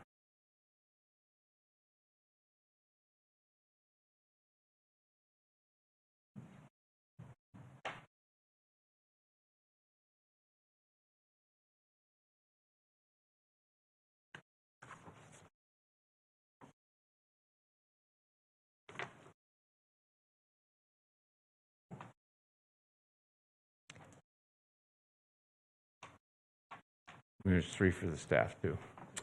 Thank you, Madam Mayor. I'm Michael Turnipseed. I represent the Kern County Taxpayers Association, and I want to make some brief comments tonight. First of all, on the first page is we are not rookies when it comes to bonds. We have been working on bonding in this county since 2007 on billions of dollars of bonds. And if you look at the second handout, these are what we've been able to get working with school districts around the county since 2007. And if you look at the bottom right-hand corner, our influence and advice, on the left side, you see the original proposals, and at the right, you see the actual results. We have saved taxpayers $1.545 billion over 30 years in tax on bond rates, payments, with working with schools. Some school districts like to work and cooperate, some don't. Third page is the presentation I put using 30-year bonds on rates, so you can, I gave you last month. I then put, because one thing you've been telling me, well, we have bonding capacity. On slide 11 of staff presentation, in big green letters, it says we must build reserves for bond rating. That doesn't coordinate with what we've been publicly told by the city. So I'd like somebody to answer that question, because the city's told me we have plenty of bonding capacity. So please explain that to me. And then the next slide, your comparison of rates to cities. When I look at data, I look at things that for a picture that is really important. the fact that you stuck the LA rates out there that were so distorted from everybody else by a lot, it distorted this whole graph. And it didn't really show the actual relationships because everything was compacted for the other cities at a bottom in a short period of space. This is not really a true visual representation of how the city goes just because of the including LA in there. And finally, the last page, I took our sheet that I presented the last time, and I dotted your rates for the next 10 years above our rates. So you see a black line with the city rates, and you see what we project it to be if you go with our bonding program up front. But if you can't bond it, just tell us you can't bond and we'll get over this, and I'll quit talking about it. But I've been told you have bonding capacity. So why would you pay up to have ratepayers pay over $150 a year more than they need to than what our plan projects? And you can see the gap is fairly substantial here. And I'm a county resident, so I'm probably going to be stuck with whatever the county gets. But the idea is this isn't the most your proposal is not the most efficient, cost-effective people. And it's not like you're living in Beverly Hills where $1,000 means anything. Raising your rates substantially like that is going to be a burden on the 45 to 50%. Bakersfield is 45% Medi-Cal. And Thank you, Mr. whether they Kearns. rent or whether they own and pay taxes on their own property, it's a burden. Thank you very much for your time. Thank you, Mr. Turnipseed. Madam Clerk, next speaker, please. Eric Orellana, followed by Manuel Ramirez. All right. Good evening. Welcome. Please Good evening. introduce yourself. Good evening, Mayor and honorable council members. My name is Eric Orellana. I'm a senior policy advocate with Leadership Council for Justice and Accountability. I'm here to speak in opposition to certain increases to the wastewater rate that residents have. Right now, across the city of Bakersfield and in Kern County, residents are facing record rates of inflation and affordability challenges. And unfortunately, last year, the proposed rate did not consider the life of residents here in Bakersfield and how a proposed rate increase would impact the housing affordability and other affordability factors. And I was disappointed to not see a discussion about how affordability and how rate increases will impact residents here in Bakersfield within this report. I think that's a major gap in this report and something that you should all consider when proposing to increase these rates. Infrastructure investments to our wastewater services are vital and important. The State Water Board in a recent report announced that improvements to capital projects and inflation has caused them to go up nearly 50% or even higher. And so the longer you wait to make investments, the more costly it'll be. So it's important to make investments now rather than down the line. But we need to consider how it's going to impact residents who are most impacted by affordability measures. So one thing that you can do, Prop 218 prohibits you from charging some residents more than others, but you can take non-operating revenues and you can take general fund funds and implement a rate assistance program to offset impacts to lowest income residents. So we would recommend that you do that if you're going to implement a rate increase, and we oppose options 1 through 3. That was in a recent, I think last week is the one report. I don't know if it's been updated, but we oppose 1 through 3. Don't want to voice support for 4, but I think it's a little bit better. So thank you for your time and for the opportunity to comment. Thank you. Thank you, Mr. Orellana. Madam Clerk, next speaker, please. Manuel Ramirez, followed by Darlene Den. All right, Mr. Ramirez is not here, so would you call the next speaker, please? Darlene Den.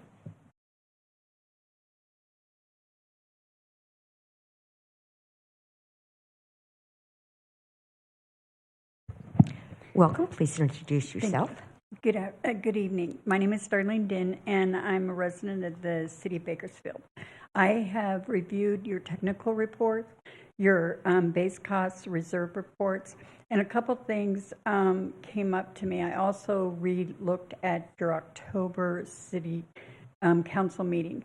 One is the base costs of reserves and reserve deficit spending on the 475. I think that's really important to make it really clear that you're looking at a minimum number, because without that, you don't cover basic costs, according to what staff noted in your October meeting. I also am really concerned or wonder when this presentation is available to the public, because I walked in here trying to figure out what was going on and what you were recommending, because I could not find anything online what was actually being recommended. And if it wasn't clearly in the wastewater presentation section, so that should be updated, because that makes it hard for the public to comment if they aren't sure what you're actually proposing as it relates to 1 through 3. The engineer's report is really important to define according to what you're actually sending out on a 218 vote, because your 218 vote cannot just be a notice that you want an increase. It has to be clearly what is determined that the costs will be done. And those can be challenged very simply if you don't do them properly. And the most important thing is it's really obvious we have a problem, and there needs to be a solution, and there is a challenge in our sewer treatment. And I would hope that you would look at COLAs in the future, because I believe some of this has happened by not managing our resources correctly and having a COLA all along and having the cash flow. And I think for you to do that on our behalf. Thank you. Thank you, Ms. Din. Madam Clerk, do we have any other speakers on this item? Mayor Go, that was our final speaker. Thank you. And so now, Vice Mayor. Thank you, Mayor. Sorry, just have to get situated. Thanks to all who came out today to share. I appreciate city staff responding to this council's request to pause, restart, reevaluate. And I remember when this sewer rate matter first came to our water committee, and I too was shocked. And my immediate response to staff was, we need to immediately take this to our residents, and we need to put ourselves in the shoes of our residents and what kind of response they will have to hearing this rate increase. So I appreciate all of city staff who just took a moment to conduct our due diligence so that we as a city council can give a proper response to our constituents who deserve to know what is being increased, why it's being increased, why now. And I'm even more thankful to the residents who made time after really long work days to meet in libraries and community centers across the city to share feedback so that we could have honest dialogue one-on-one. And in Ward 7, it was the opportunity to meet with constituents and really break down what's going on and why this issue has presented itself to city staff, city council, and why it must be addressed. We have to be thoughtful as city leaders, as the stewards of public services, and to our constituents as public servants. We have to be especially thoughtful when we're addressing the aging infrastructure that we've inherited. And I think that's key. We've inherited it. And so now we have to be thoughtful with how we go forward with it as well.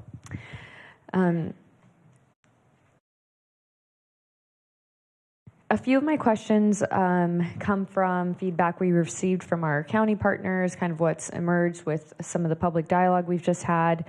And I want to make sure that in the course of time since we first started talking about our sewer rate increase, and the questions that continue to come up, we talk about this in the most simplest of terms. So,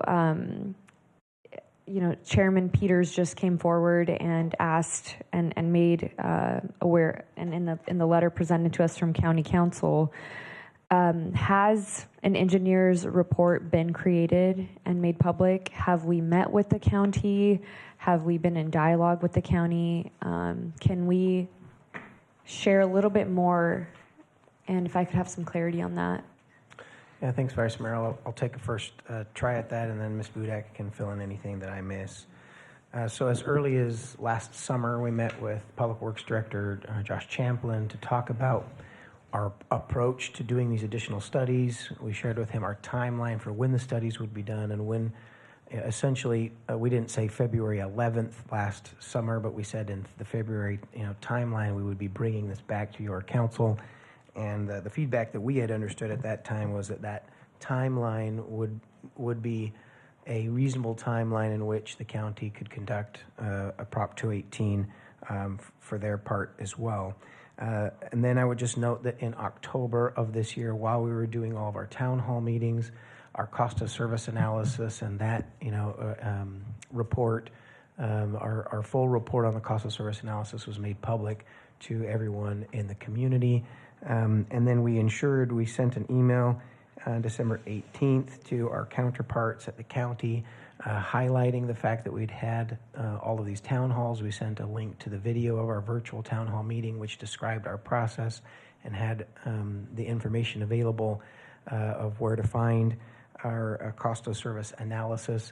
I would acknowledge that the AECOM engineers report was only completed in January, and so that has not been available up to this point. But I would also just reflect to your council that the rates that were proposed in October and throughout all of the time since are substantially the same as the recommended version that you see in front of you tonight. And so those rates of $475 up to $875 have been publicly discussed at length since October.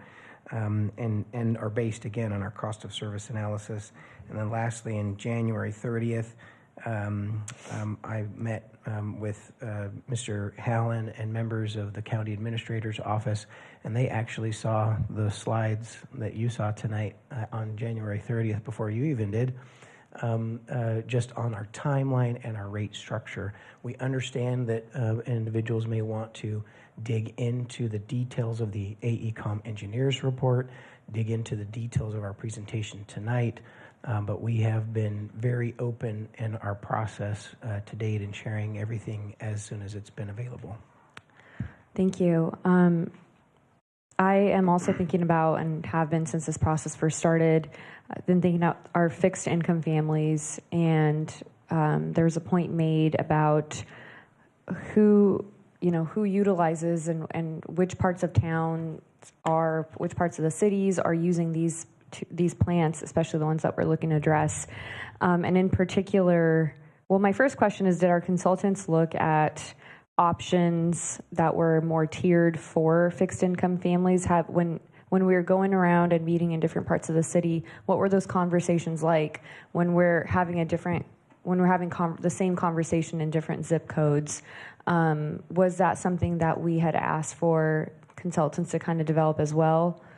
We did not ask our consultants, HF&H, particularly on the rates, to develop a tiered approach, because under Prop 218 we're not allowed to charge different ratepayers different rates. All ratepayers are required to pay the same rate. It is within the purview of the City Council if you wanted to adopt a program that uses other funding sources to offer discounts to community members that have economic challenges. You can create a program from other funding sources that may help subsidize, but as a 218 rate, we're actually not allowed to have different rates for different users. Okay, I'd like to make the referral tonight that staff look at programs that allow for us to aid in this increase that we are requiring of the city's residents, and how we can alleviate that cost burden from the families who are on fixed incomes. They may be seniors, they may be single moms, but I feel it's our duty to do the research to see which programs we can create at the city. Thank you for that information on what's allowed within Prop 218. My next question is, it was pointed out that some community service districts or authorities may be more burdened than others. Have we met with, for example, the East Niles Community Service District and the Kern Sanitation Authority about this as well, and have had one-on-one meetings to kind of explain, and they are as privy to what we're doing within this rate increase as well? I'll defer to Ms. Budak on that question. Okay. So in addition, there are 2 meetings every year for the Technical Advisory Committee for current sanitation and for East Niles. And so during those meetings, this sewer increase is discussed. In addition, both those organizations were invited to and participated in the AECOM workshops, the one that identified the deficiencies in the plants and the one that identified the alternatives and discussed the alternatives. So they have been involved with the process as far as realizing the deficiencies and how we're going to move forward to rectify that. And then also there's the side meetings with the TAC that's twice a year to also discuss what's happening within our sewer system and how we impact their system, or how our improvements are going to impact their system. Okay. Anything to add, Yvette? The only additional piece of information, good evening, is that our TAC members, so East Niles and KSA, they're impacted a little differently in the sense that they don't pay a rate per user. They actually reimburse the city for costs that we incur to operate and maintain Plant 2 only and their infrastructure. So, so it's a bit of a different arrangement compared to CSA 71. For the CSA 71, we receive summary of users. They pay a flat rate based on those users. Our TAC members, it's actually more of a reimbursement of expenses incurred during the fiscal year that just concluded. Okay, thank you. And just to put it as simply as we can, what is the proposed increase? What is that increase in the monthly cost for each resident? My bill is going from this to this.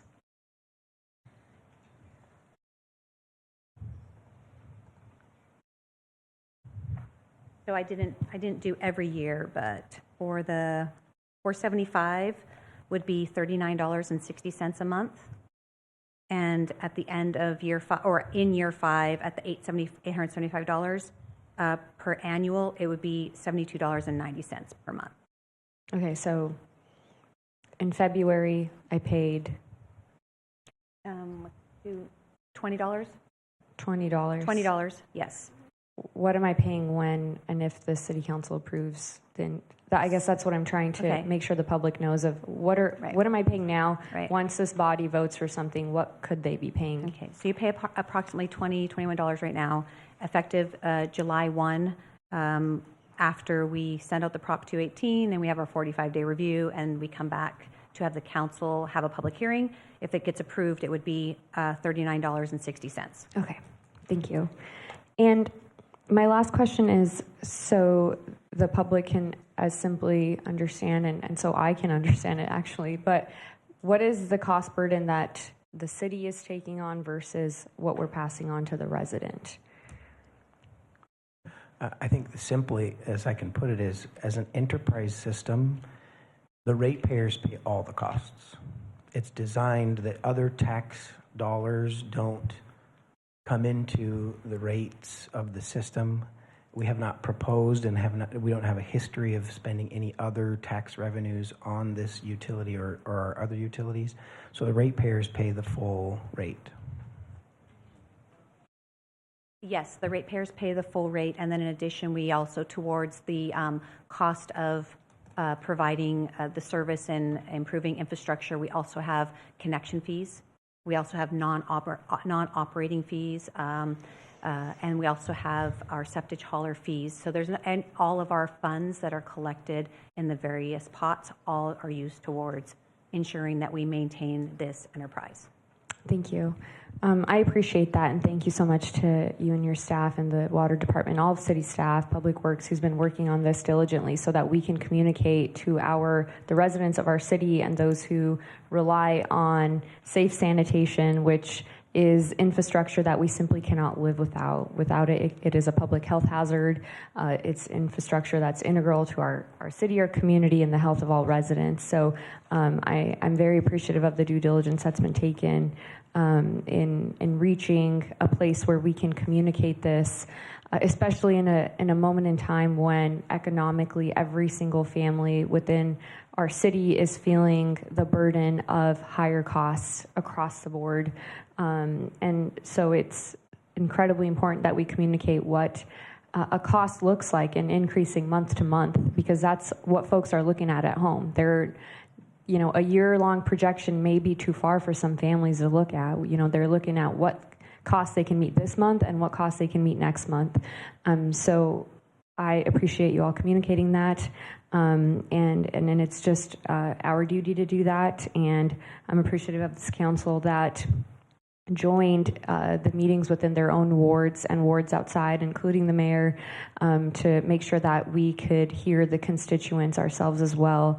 And I hope that this could be our practice going forward when there is such a significant rate increase in literally anything that we do. We have the city budget cycle coming up, and for the good of the public, it's the city will be having the same types of meetings in the community, at our local libraries, at our community centers, so that we can explain this in the community and meet our residents where they are.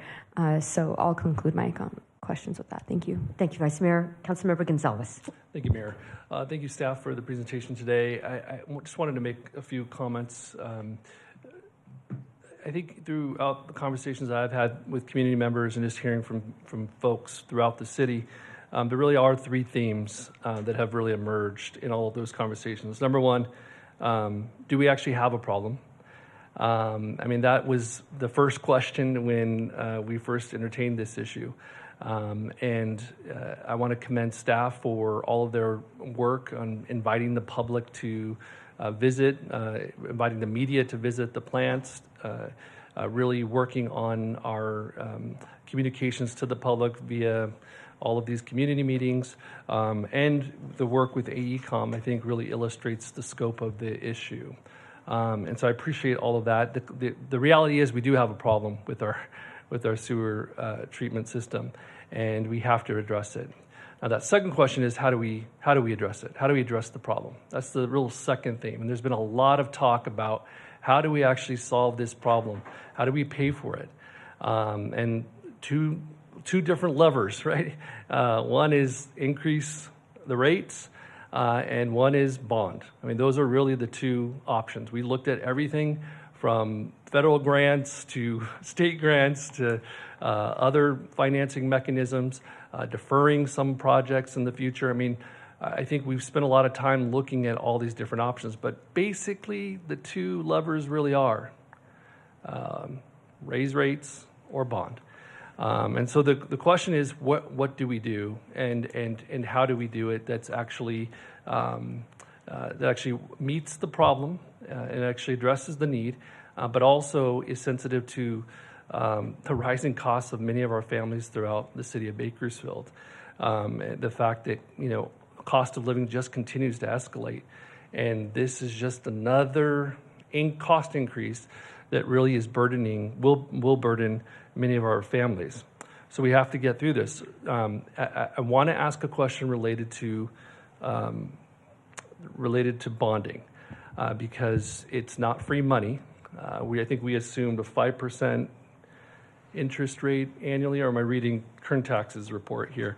But if we make an assumption, those are real dollars that we're paying on interest every single year. And so we have to recognize that while bonding a certain level may keep our rates low in the short term, over the long term, we will have to continue to increase rates to service that debt and also meet the demands of the sewer treatment plant in the future, because there will be invariably additional capital expenses in the future.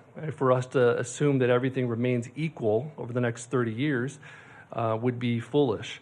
And so we have to make sure that we allow future councils and future city managers and folks at the helm capacity to address those needs in the future when they arise.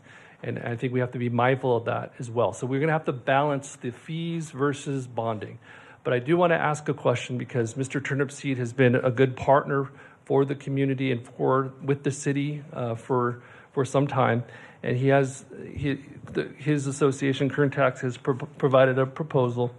I do want to ask his question about bonding capacity. What is our bonding capacity currently? What is the analysis of Kern Tax's proposal? Can we shed some light on that for me, please? Yeah, thank you, Councilmember Gonzalez, Mayor and Council. I'll ask our Finance Director, Randy McKeegan, to help answer that question a bit. What I would say in preface is that There's not a simple number like that is a static number. It depends on how much are our revenues, how much are in our reserves, and there's several factors that affect how much our capacity is. But Randy will give us his best shot. What Christian said. Randy McKeon, Finance Director. So basically, our bonding capacity is fixed exactly to our rates. So if we needed to borrow $500 million, we would need to set rates to cover the cost of annual service, and as well as that, the amount that we would need to build up our reserves to meet the requirements. So for example, $500 million debt probably is $34 million a year. So you need to have reserves of at least $34 million set aside to cover that. So the rates have to just meet those future costs. So our bonding capacity, obviously, if we wanted to go borrow $1 billion, obviously an underwriter would say, what are you going to do with that? But if it's a understood need, we would just set rates to cover the cost of that borrowing. Okay, and so today, I mean, we're currently servicing a bond. Yes. And so today's capacity? Yeah, so today's capacity, we have, it's about $12 million a year of the current bond, and it ends in 2032. And so we have to have that $12 million as a required reserve currently. So if we were to borrow another $100 million, we would need $150 million. It would need about another $10, $15 million of reserve. So it just depends on what you're borrowing, which your capacity changes based on what your current debt levels are. Got it. Okay. I mean, reserve levels are. So. Great. Okay, thank you, Mr. McKeegan. I appreciate that. I think the second thing I want to mention is that I do believe we need a rate assistance program for seniors and for those low-income families who are struggling to make ends meet currently. I think that we owe it to our community, particularly those who are already strapped to develop a program so that we can help them and assist them in their rates. And then the third theme that's come up is, how did we get here in the first place? How did this all of a sudden come up? I'm thankful for the staff for sounding the alarm and bringing this to the attention of the City Council when they did. The question is, how did this happen? I think that's a longer conversation. Clearly, this has been decades in the making.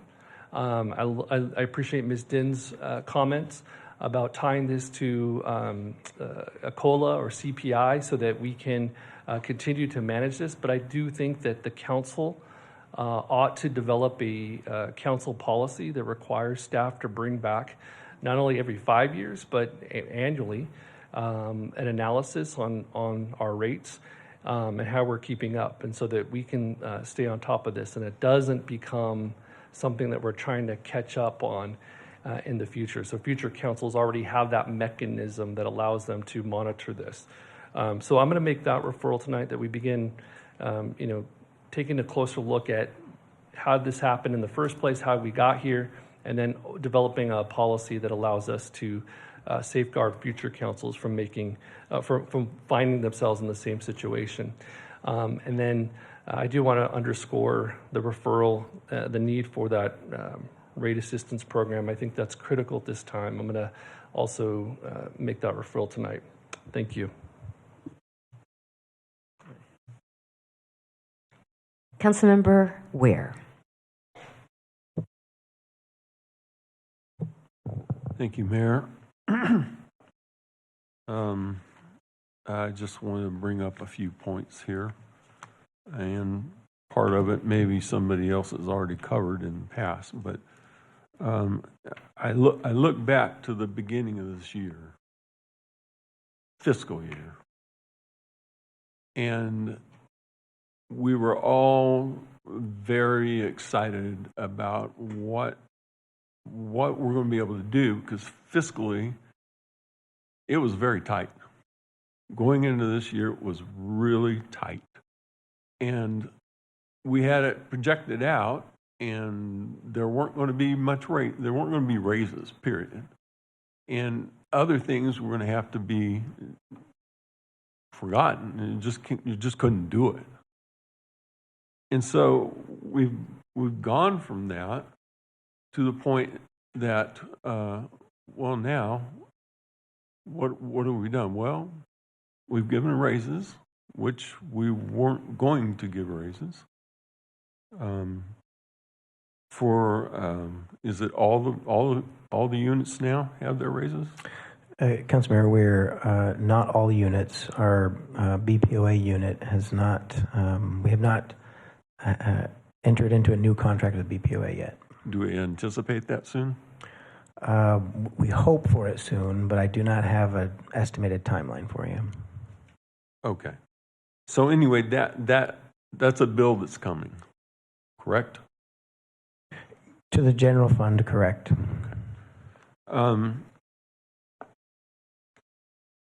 So everybody's got their raises now, and that'd be fine. That'll all be taken care of.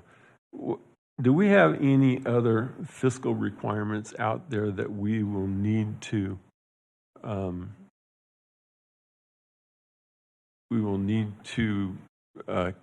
cash in on that? The fiscal requirement that it's going to require money. Do we have any big, large fiscal projects sitting out there right now that's going to require a large amount of money?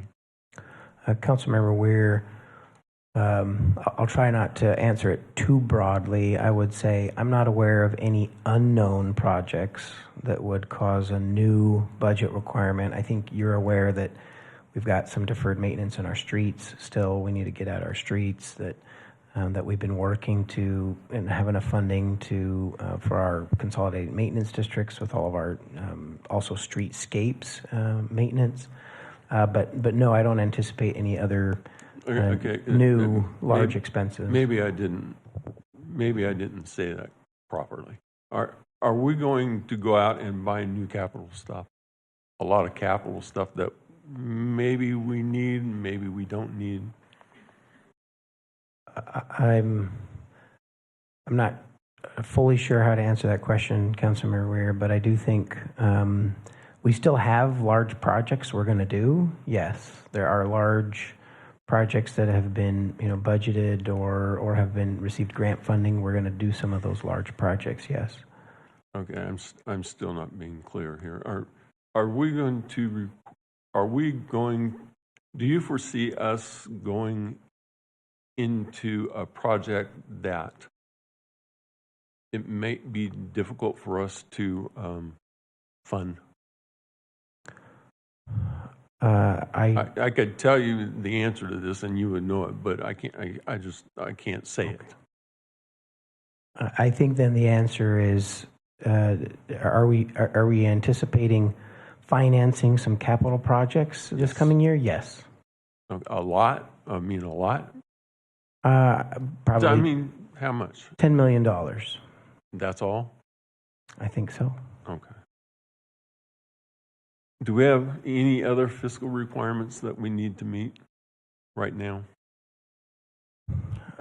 Unbudgeted requirements, not to my knowledge. Okay.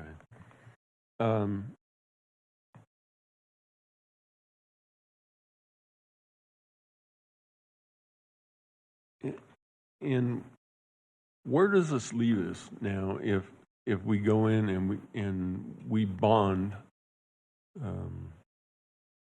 the requirement, the bond, what needs to be completed or repaired or built up or junked and redone? What kind of bonding is that going to take?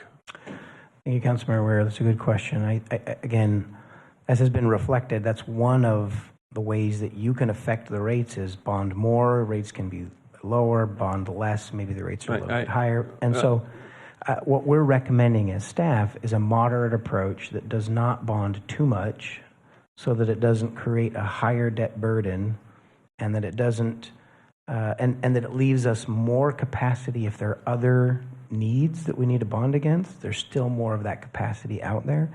So what we're recommending is a smaller bonding amount than others may have proposed so that we don't create too much of a debt burden.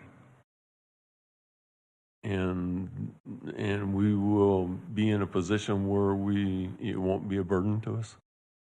That is our belief. It is better to raise our rates and reset the rate baseline so that we have sufficient funds to pay down debt service for a bond that may be in $100 million, $150 million, as opposed to a bigger bond that would lock us into very large debt service payments. Mm-hmm. And another thing I wanted to talk, and I think you touched upon it, how did we get into this situation? There are three different factors that I think that have impacted this. One is that we genuinely have had much higher inflationary rates than I think anyone expected 5 years ago or 10 years ago. We also have seen significant changes in our regulatory environment, that it's costing us more and more money to operate these plants. Then the third reason is that we did not create a capital improvement plan 30 years ago that contemplated setting aside rates increases that would save up against our future capital needs. That's the biggest answer is that last one, is that we haven't been setting aside money over the last 20 or 30 years.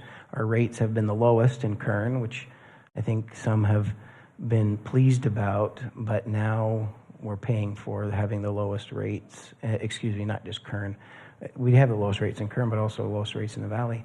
But now the bill is due for having significantly lower rates for even, and the challenge is it wasn't just for 1 or 2 years, it's been for 10 and 20 years lower rates that now we have got to catch up. Okay.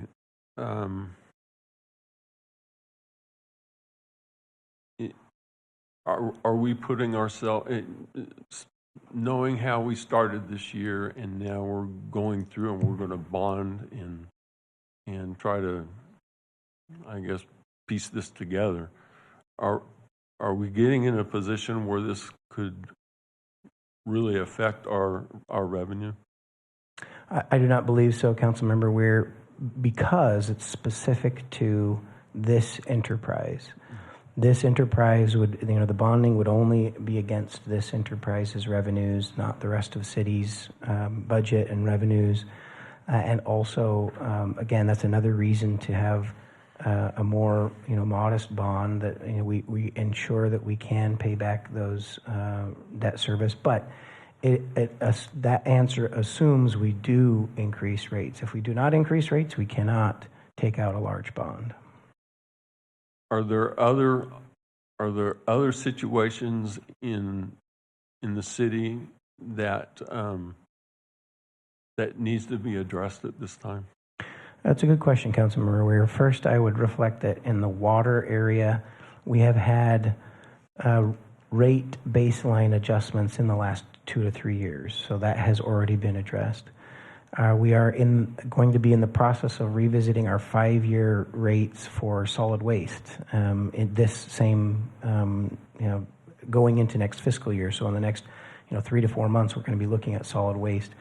Early numbers, and I'm getting a little ahead of staff, but early numbers are that we're going to have some adjustments that are of a very different order of magnitude, meaning it's not going to be big like we're talking about with sewer.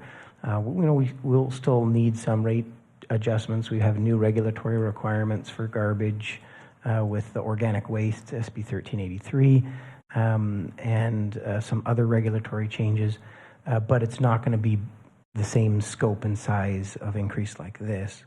And then the only other thing I mentioned before was, our consolidated maintenance districts really aren't self-funded. We're funding a lot of our maintenance from the general fund to that fund, but there aren't other areas that I'm aware of that have those kind of major gaps. I would argue, again, the only other thing I've mentioned tonight is streets. We have multiple funding sources that help us pay for street repairs.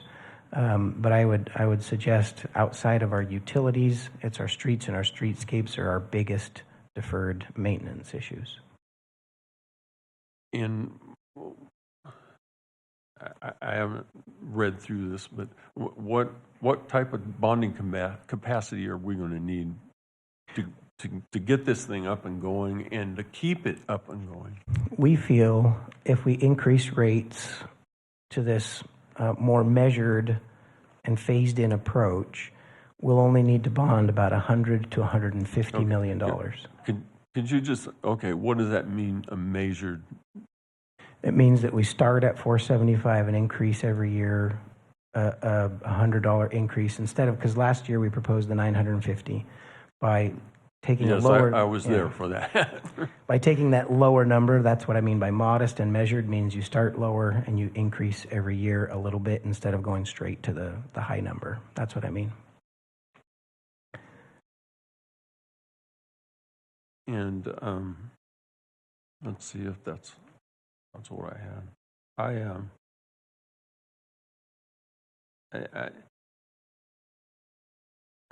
I guess I just don't have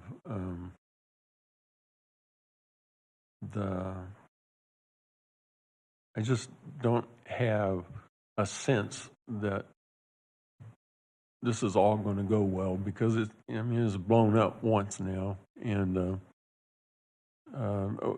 so if something does go wrong like that, will we have the bonding capacity to do that? How will we take care of that if it happens again? Thank you, Councilmember Weir. I would just reiterate again, one of the reasons we want to bond $150 million instead of, let's say, $400 or $500 million is to leave us that additional ability to bond more if something went wrong. I would just take the opportunity, since you mentioned this, is that we've done a lot of homework in the last year, but we haven't gone to 100% design of these improvements. And so as we go to 100% design, we'll know much more about what the true costs are. We think our estimates are very good, but we'll know the true costs. And this council, may be significantly different at the end of this 5-year rate scenario. That the council at that time will have to look at those specific construction costs. What are our rates at that time? And that actually is going to be the time to determine the bonding amount. You're not making a bonding decision today. No, I wasn't expecting that. So,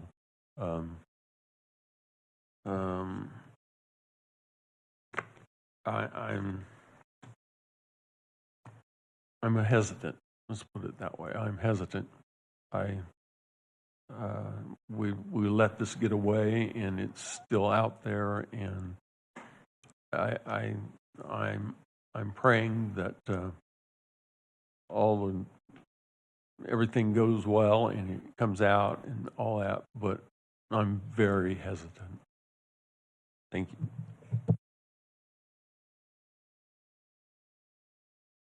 Thank you, Councilmember Weir. Councilmember Arias. Thank you, Mayor. I'll just start by sharing that I think we are incredibly blessed as a city to have Ms. Budak and Yvette here with us, conducting all of the community meetings, fielding all of the feedback that we got from the community, and responding in a professional way. I just tip my cap off to the two of you for being able to do that. I know it wasn't easy. Certainly wasn't easy in my ward. I don't know how it went in the other wards, but I just want to say that certainly we appreciate you for the work that you've done to do outreach in the community. Just a couple of quick thoughts on this. One, I appreciate the additional research that we've conducted working with the consultants. I think it's been well thought out. I think that we've considered countless scenarios and have done our due diligence and research to find the very best option for our community. I think one of the things that I keyed in on during Vice Mayor Corr's comments is that when you break it down month to month or even day to day, that the cost is not insignificant, but when you compare to other costs that we all have to incur on a daily basis, it really pales in comparison. So I just did a little bit of number crunching today at the rate of $247.13 over the year. That really equates to about 68 cents per day. And even when we increase to year 5, which is fiscal year 2030-2031, at $875 for the single-family residence, and that's about $2.43 a single day. I don't know about most of you, but I can't even get lunch for less than $10 a day.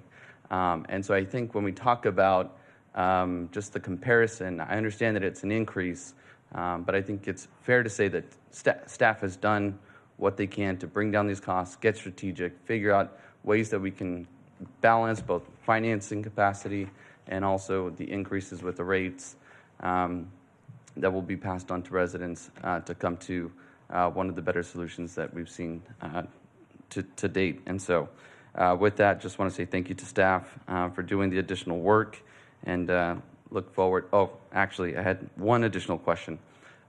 So say this passes today, what is the public's opportunity? What are those channels for them to provide feedback and comment? And you know, is there a formal protest process that they should be following? What does that look like for them? Thank you, Councilmember Arias. With everything else we've discussed tonight, I'm glad we're reiterating that process because that really is the next step. If your council approves tonight's motion to send out a Prop 218 notice, those notices would go out by the end of this month. There will be a 45-day review period. When they get that notice, it will explain to them the ways in which they can provide a protest. And then we would have a public hearing in April. The second council meeting in April is our target there, April 22nd, that we would have a public hearing where they could also come and speak in the public hearing separate from sending in their protest. And then ultimately, there's a city council adoption would be looked for at that evening. And then I would just note while I'm kind of giving these timelines, we heard your council's feedback about quality 218 notices. We're preparing a 218 notice that will have more data, good pictures, good graphs that really help continue this process of better educating the community about what is the need and you know what are our recommended solutions for it. So there'll be a quality 218 notice that goes out, and I would just add a third piece beyond the public hearing and beyond the 218 notice. You know, we've fielded many questions on this over the last year, and we welcome if there's a community group or neighborhood association who would ask us to help further educate on the same topics that we've covered in our town halls. We'd be happy to meet with them as well. Fantastic, thank you. So while today is a significant step in this process, just want to be clear with the community that there are additional opportunities for you to provide feedback throughout this process as we continue forward. One last comment that I want to make in regards to how did we get here? I think it's important to acknowledge the fact that there were several junctures where sewer rate increases were considered over the past 20 and 30 years, where deferred maintenance was brought up on a number of occasions. Investments that needed to be made to existing treatment plants, potentially saving some dollars on the side in reserves so that we can address those challenges in the future, and not to point fingers at anybody, but previous councils have decided not to adjust rates accordingly. And because of those decisions at that time, we now find ourselves in a really difficult position, where the bill has now come due. And I want to address that head on because, as I think about, my future children and grandchildren, I would prefer not to leave them with liabilities, which have been passed on to us.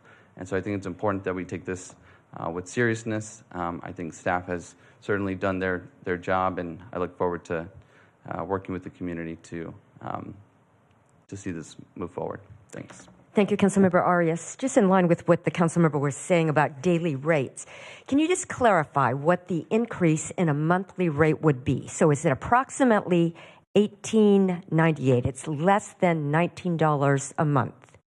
Is that correct? Correct for year one, Mayor, yes. Yes, for year one. Correct. Okay, thank you. And now, Councilmember Smith. Thank you, Mayor. Question on Plant 2 and then the future Plant 4. We were going to put $247 million into Plant 2, and then Plant 4 was going to replace it. So does that $240 million not continue to be used? Is Plant 2 with the $240 million no longer being used? What's really happening there? I'll take the first shot, council member, and I'll ask Yvette and Chris if they can help me out. So there's a portion of those improvements that will not be used in the long run. That is correct. What it does do, though, is it buys us 15 years. There are portions, and that was one of the things that AECOM brought to our attention with some of the phasing, that there are portions of some of the quick adjustments and then sort of the midterm adjustments that can be used in the future in the long run. But there are large portions that will really just get us that 15-year timeline, and then they won't have a useful life after that. Okay. Well, 15 years is real time, so. And just to expand on that, we do still need to continue operating and maintaining Plant 2 and be in compliance. So there are some compliance issues that need to be addressed the sooner rather than later.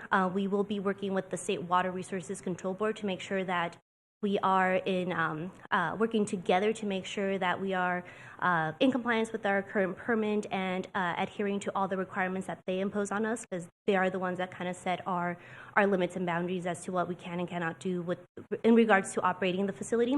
So they're not throwaway costs in the sense of we will be getting our money's worth in the sense, because Plant 4, we're looking at 2040 for us to really start looking at construction and operation and then startup. So it's not a throwaway cost. It's still going to be providing a very valuable service to the community for the foreseeable 15, if everything goes well, up to 20 years. Right. Okay. Thank you for that answer. The question was asked about the cost of service analysis, and that's available prior to the February 27th, and how's all that actually work out? So we have to update the report and the cost of service analysis based on the recommended rate. So that will all be updated, and the new report will be compiled as part of our Prop 218 brochure or mailer that will go out. There will be a link, whether it's a website or a QR code, that will allow the public to go directly to that report. So you couldn't really do it until we agreed Yes, we can't. what was right. going to go out. We have to update everything that we've done to date, because even in the last update that we did was a true cost of service for 1 year.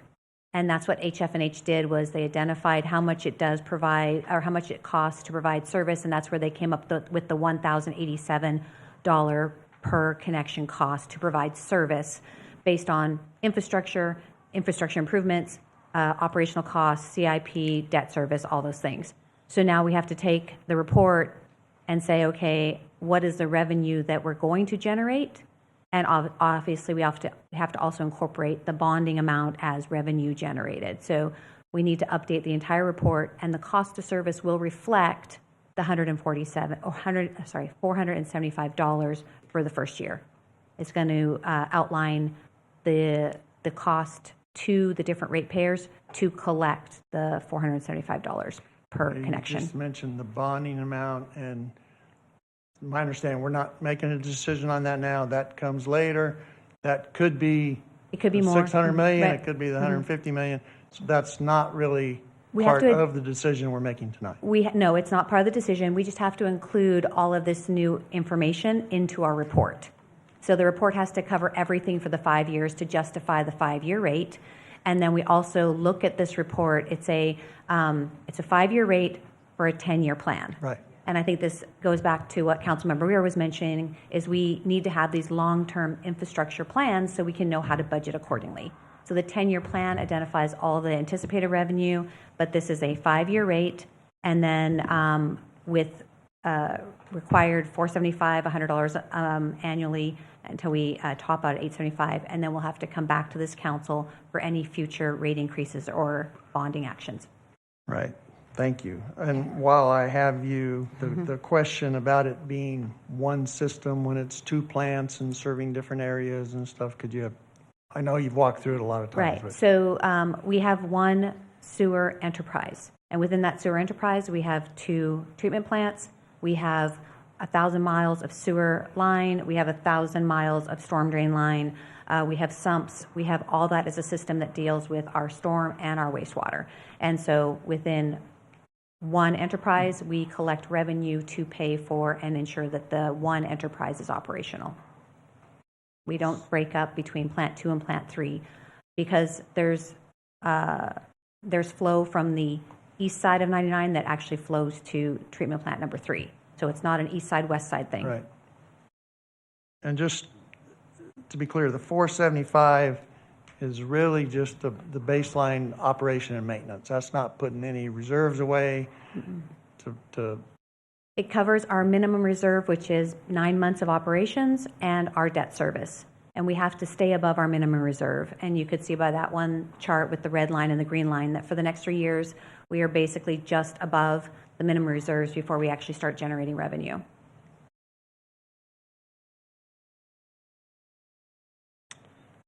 I think that answers my questions. And with that, I will make the motion to direct staff to start the Prop 218 using the recommended rate. Thank you, Councilmember Smith. Councilmember Coleman. Thank you, Mayor. Councilmember Arias kind of took the wind out of my sails on a couple of items. So the question about the 218 notice, because we had some dialogue about that last year. Last year, personally, I was new to council, and this came up, and we decided to approve the 218 process without any bonding, and that rate was significantly high. And we decided to go back and pause a little bit, take another look at everything, and we wanted to really take a good look at what improvements really needed to be made and take another shot at these rates. But I think at that time, we said that, hey, we're going to be back and we're going to be asking for high rate. And we really weren't sure it was going to be any less than what we originally asked for. But we wanted to give staff a chance to analyze this stuff. And so I wanted to thank Chris and Yvette for always being there for us at all of our community meetings and wherever else we've been. You've never been stumped. Agitated maybe, but not stumped.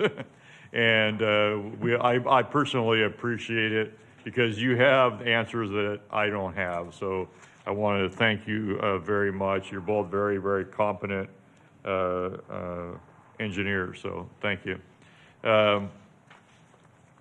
I think this year we did a much better job of managing this process. We went out and got third-party opinions and a lot more community outreach. There was meetings in every ward, a couple of them, and some virtual meetings and those kind of things. So I think we did a much better job at communicating to the public why we needed to, what we needed to do and why we needed to raise rates. And I think we successfully answered all the questions. Do we make everybody happy? No, I don't think so, but I think we answered all the critical questions. One thing I wanted to make a point about is that we did some analysis early on, and it had a cost of living factor been included in the rates back a few years ago, we would be at this 950 approximately number today, and we wouldn't be having this conversation. So it is incumbent upon the councils to really do good work to make sure that this is adequately, this enterprise is adequately funded. The important thing, I think, is today we can't do nothing. We really need to move forward with a plan. And this plan, we've been out meeting with the community. We've met with all the major stakeholders. We met with the Chamber of Commerce, the Hispanic Chamber of Commerce, a lot of the Rotaries. We met with the Board of Realtors. We met with the board at Kern Tax. And I wanted to address Michael Turnipseed directly because we really do appreciate your advice over time. Maybe we don't always listen to it, but we do appreciate it. And for me, I learned a lot from you on this. And we did look at your proposal. And I think that we took away some things from your proposal. I think the staged bonding was an important tool that we learned from you. Personally, I was a little uncomfortable with $500 million in bonding. It just sounds like a large number, but I also don't want to leave this for future generations, this debt to serve.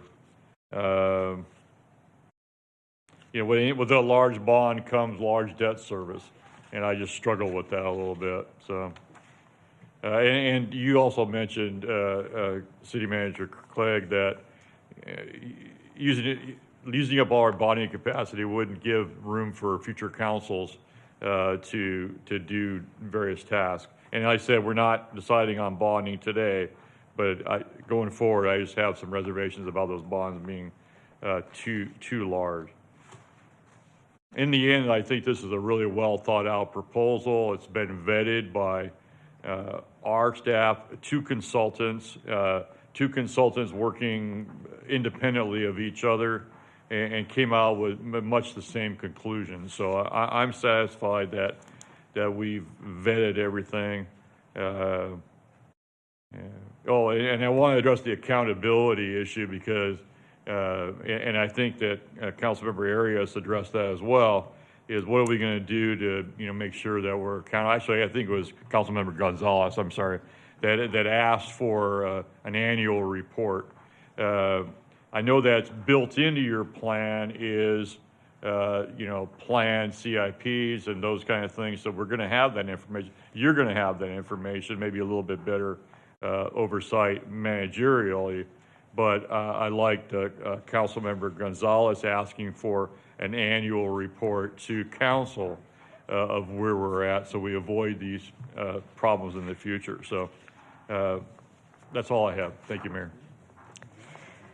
Thank you, Councilmember Coleman. Vice Mayor. One last question. We have a motion.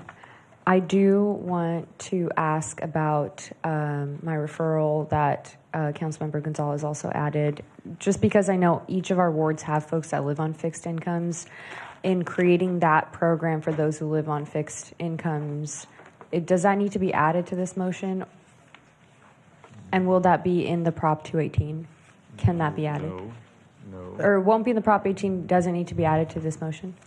I would think I would answer it a couple ways. One, it can be added to this motion. I think it doesn't. It should not be in the Prop 218 notice. I think you have actually two different options, though. If you're making a motion to include that program tonight, the motion, because we don't really have numbers that we can provide to you. I don't know how. It may be a general motion to say, let's bring that back. So it still functions somewhat as a referral because you don't have sort of the criteria and the tiers and the numbers, to present to you tonight. So you could include that in the motion, and I think that solidifies that the referral will come back. But also, we're still going to have to come back and propose the specifics of that program and the appropriations for that program, whether the council wants to take general fund dollars or how much they would want to take general fund dollars to create that program. We still have to come back and do that. But with that understanding, it could be part of the motion or a referral. Can you remind me when this will all come back to us? So Prop 218 is issued?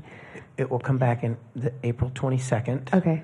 And then it will be also included again in the June adoption of the budget. Okay. And so I think we could address that program at potentially either time. I do think I would recommend that you consider how much you would appropriate for a program like that in the scope of the rest of the budget, though. Mhm. And so it probably taking that with the rest of the annual budget makes a lot of sense. Okay. When this returns in April, I'll stick to my referral, and if that research can come back to us on how we create a program for those who live on fixed incomes, and by then we can create criteria of senior citizens, veterans, those with disabilities, and so forth, and kind of explore that category and provide something concrete for us to reflect on. But if that can come back together in April. Yeah, thank you, Vice Mayor. I'm thinking about it in the moment. I think that's a good sequence. I think that's wise because we can provide you some of that information prior to budget, but then probably formalize it with budget. So we can bring that on April 22nd, that information. Yes. Great. Thank you. You have a motion? Please cast your votes.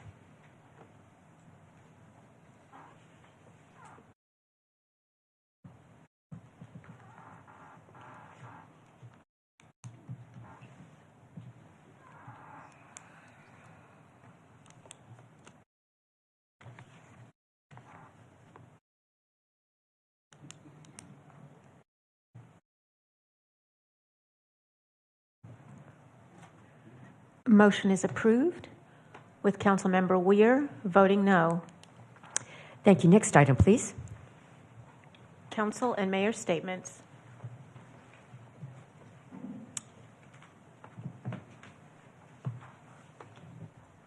At this point, I don't see any requests to speak. Right? Who is Councilmember Arias? Thank you, Mayor. I have two items that I want to discuss today. One is going to be a request of our Vice Mayor. As we've continued to make progress on streamlining our permitting process and development services, we recognize that we simply have not gotten to where we need to be. We oftentimes talk about how we want to be one of the most business-friendly cities, one of the easiest, cities to work with when it comes to projects coming to this particular area. And this is one of the real ways that we as a council can, improve their experience when they come to Bakersfield is streamlining the process, giving them real timelines, and holding ourselves to account when we give them those timelines. And so in that same vein, I would love to actually ask our Vice Mayor to consider the creation of an ad hoc committee specifically focused on streamlining development services processes. Thank you, Councilmember Arias. When you first brought this up, I thought I've bugged Phil enough times to kind of help what we can do here at the City Council. So I'd like to go ahead and move forward with Councilmember Arias' suggestion to create an ad hoc committee to explore how we streamline those development services with members to come, but volunteering Councilmember Arias at the very least.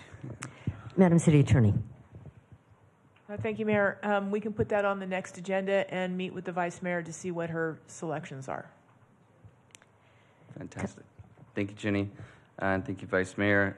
The second item that I wanted to talk about is that I continue to work with County Supervisor Leticia Perez's office and several county departments, including our own city staff as well, on a major issue with street vending at the intersection of Casa Loma and MLK Boulevard. It has continued to grow and has continued to become a nuisance to that local community, which is at the intersection of actually three different entities, the city of Bakersfield, the county of Kern, and a local water district. And so it's a tad bit complex, but one of the long-term items that I think could be valuable to our city, particularly in the context that the state of California has, for the most part, legalized street vending. I would like for us to do some research and look into opportunities for us to establish a resolution or an ordinance that would help create buffer zones for these street vendors so that we can protect the brick and mortar stores and families that have invested so many dollars of their own monies into their own businesses, into their own restaurants, to ensure that we create space for both those who are street vending, but also protect the bottom line for some of those folks who have invested in brick and mortar stores. Thank you. Councilmember Gonzalez. Thank you, Mayor. Thank you, Councilmember Arias, for your referral regarding permitting process. I cannot agree with you more. There have been many projects in Ward 2 that I've tried to assist on, and frankly, our permitting process is way too slow. And I've made a referral several years ago now asking that we establish certain guarantees and timetables and be very transparent and upfront with the community so that they can know what to expect. Because time is money, and we need to also, in addition to streamlining the process, we also need to establish certain time frames and timetables that we can guarantee to our constituents in the community, so we can continue to be developer friendly, development friendly. I also want to make a referral tonight. Another vacant structure caught fire in downtown Bakersfield, 2206 F Street. It was very unfortunate. This is very frustrating because for years I've been trying to sound the alarm regarding this particular site. I think we all saw it coming, that this was something that definitely could have been avoided. The vacant structure ordinance is a good thing in the sense that we are allowing property owners to register, to notify code enforcement as to what structures are vacant and who's responsible 24/7. But it does not go far enough. And on June 12, 2024, almost 2 years ago, I made a referral that we include in the vacant structure ordinance a requirement for fire suppression and fire detection, because we know that every second counts when it comes to a fire, and we just need it. There are far too many vacant structures throughout the city of Bakersfield that are liabilities, and I dread to see the day when there's a large structure fire and it just becomes more of a disaster for our surrounding community. So I'm again going to ask that we send this to committee and we bring back a revised ordinance for the consideration of the full council. But time is of the essence here. And then the last thing, it's a very lighthearted request, but this year is our country's 250th anniversary, and so I'm very excited that we as a community will have an opportunity to celebrate together. And I'm looking forward to, of course, our traditional show at the park at Riverwalk. But what I'd like to ask is that we consider a second show for the residents of East Bakersfield. When I was growing up, we used to have a show at Bakersfield College, and it was the place that we all would go every year, and there's many memories. And our city is so large, 150 plus square miles, that I think that if we're going to produce a show, we ought to produce two shows, one on the west side and one on the east side, to make sure that we're serving all of our residents throughout the community. I actually had an opportunity to speak with the chancellor of the Kern Community College District today, Chancellor Bloomberg, who was very excited at the idea, so much so that they're willing to partner with the city of Bakersfield in helping produce that show. And so I'd like to make a referral tonight that staff work to see what might be possible to produce a second show in East Bakersfield at Bakersfield College in partnership with the Kern Community College District. Let's celebrate 250 years of this country. Thank you. Councilmember Coleman. Thank you, Mayor. Mine's a lot more lighthearted. I just want to congratulate Centennial High School's choir. They'll be performing at Carnegie Hall this spring, and they're the only school doing it. So that's a real big honor for them, and so they'll be going there and doing that. So I think we just need to celebrate them. So thank you. Thank you. Councilmember Bashir Tosh. I just have a quick add-on for Councilman Gonzalez's request for the second showing. If we could just get a cost analysis of what that would be, I think that there might be some philanthropists in our community that might be willing to help do something additional like that. in that area, considering our city is not in the most financially prosperous time. But I do like the idea. Vice Mayor. Thank you, Mayor. I want to close my remarks tonight by honoring that February is Black History Month, and there are so many folks who have served our city, continue to serve our city at all levels of governance, who have been the first, but never the last. And I just wanted to take a moment to appreciate them, as well as all of those who have written history and who we honor this month and every month. Thank you. Thank you. And with that, we stand adjourned at 8 p.m.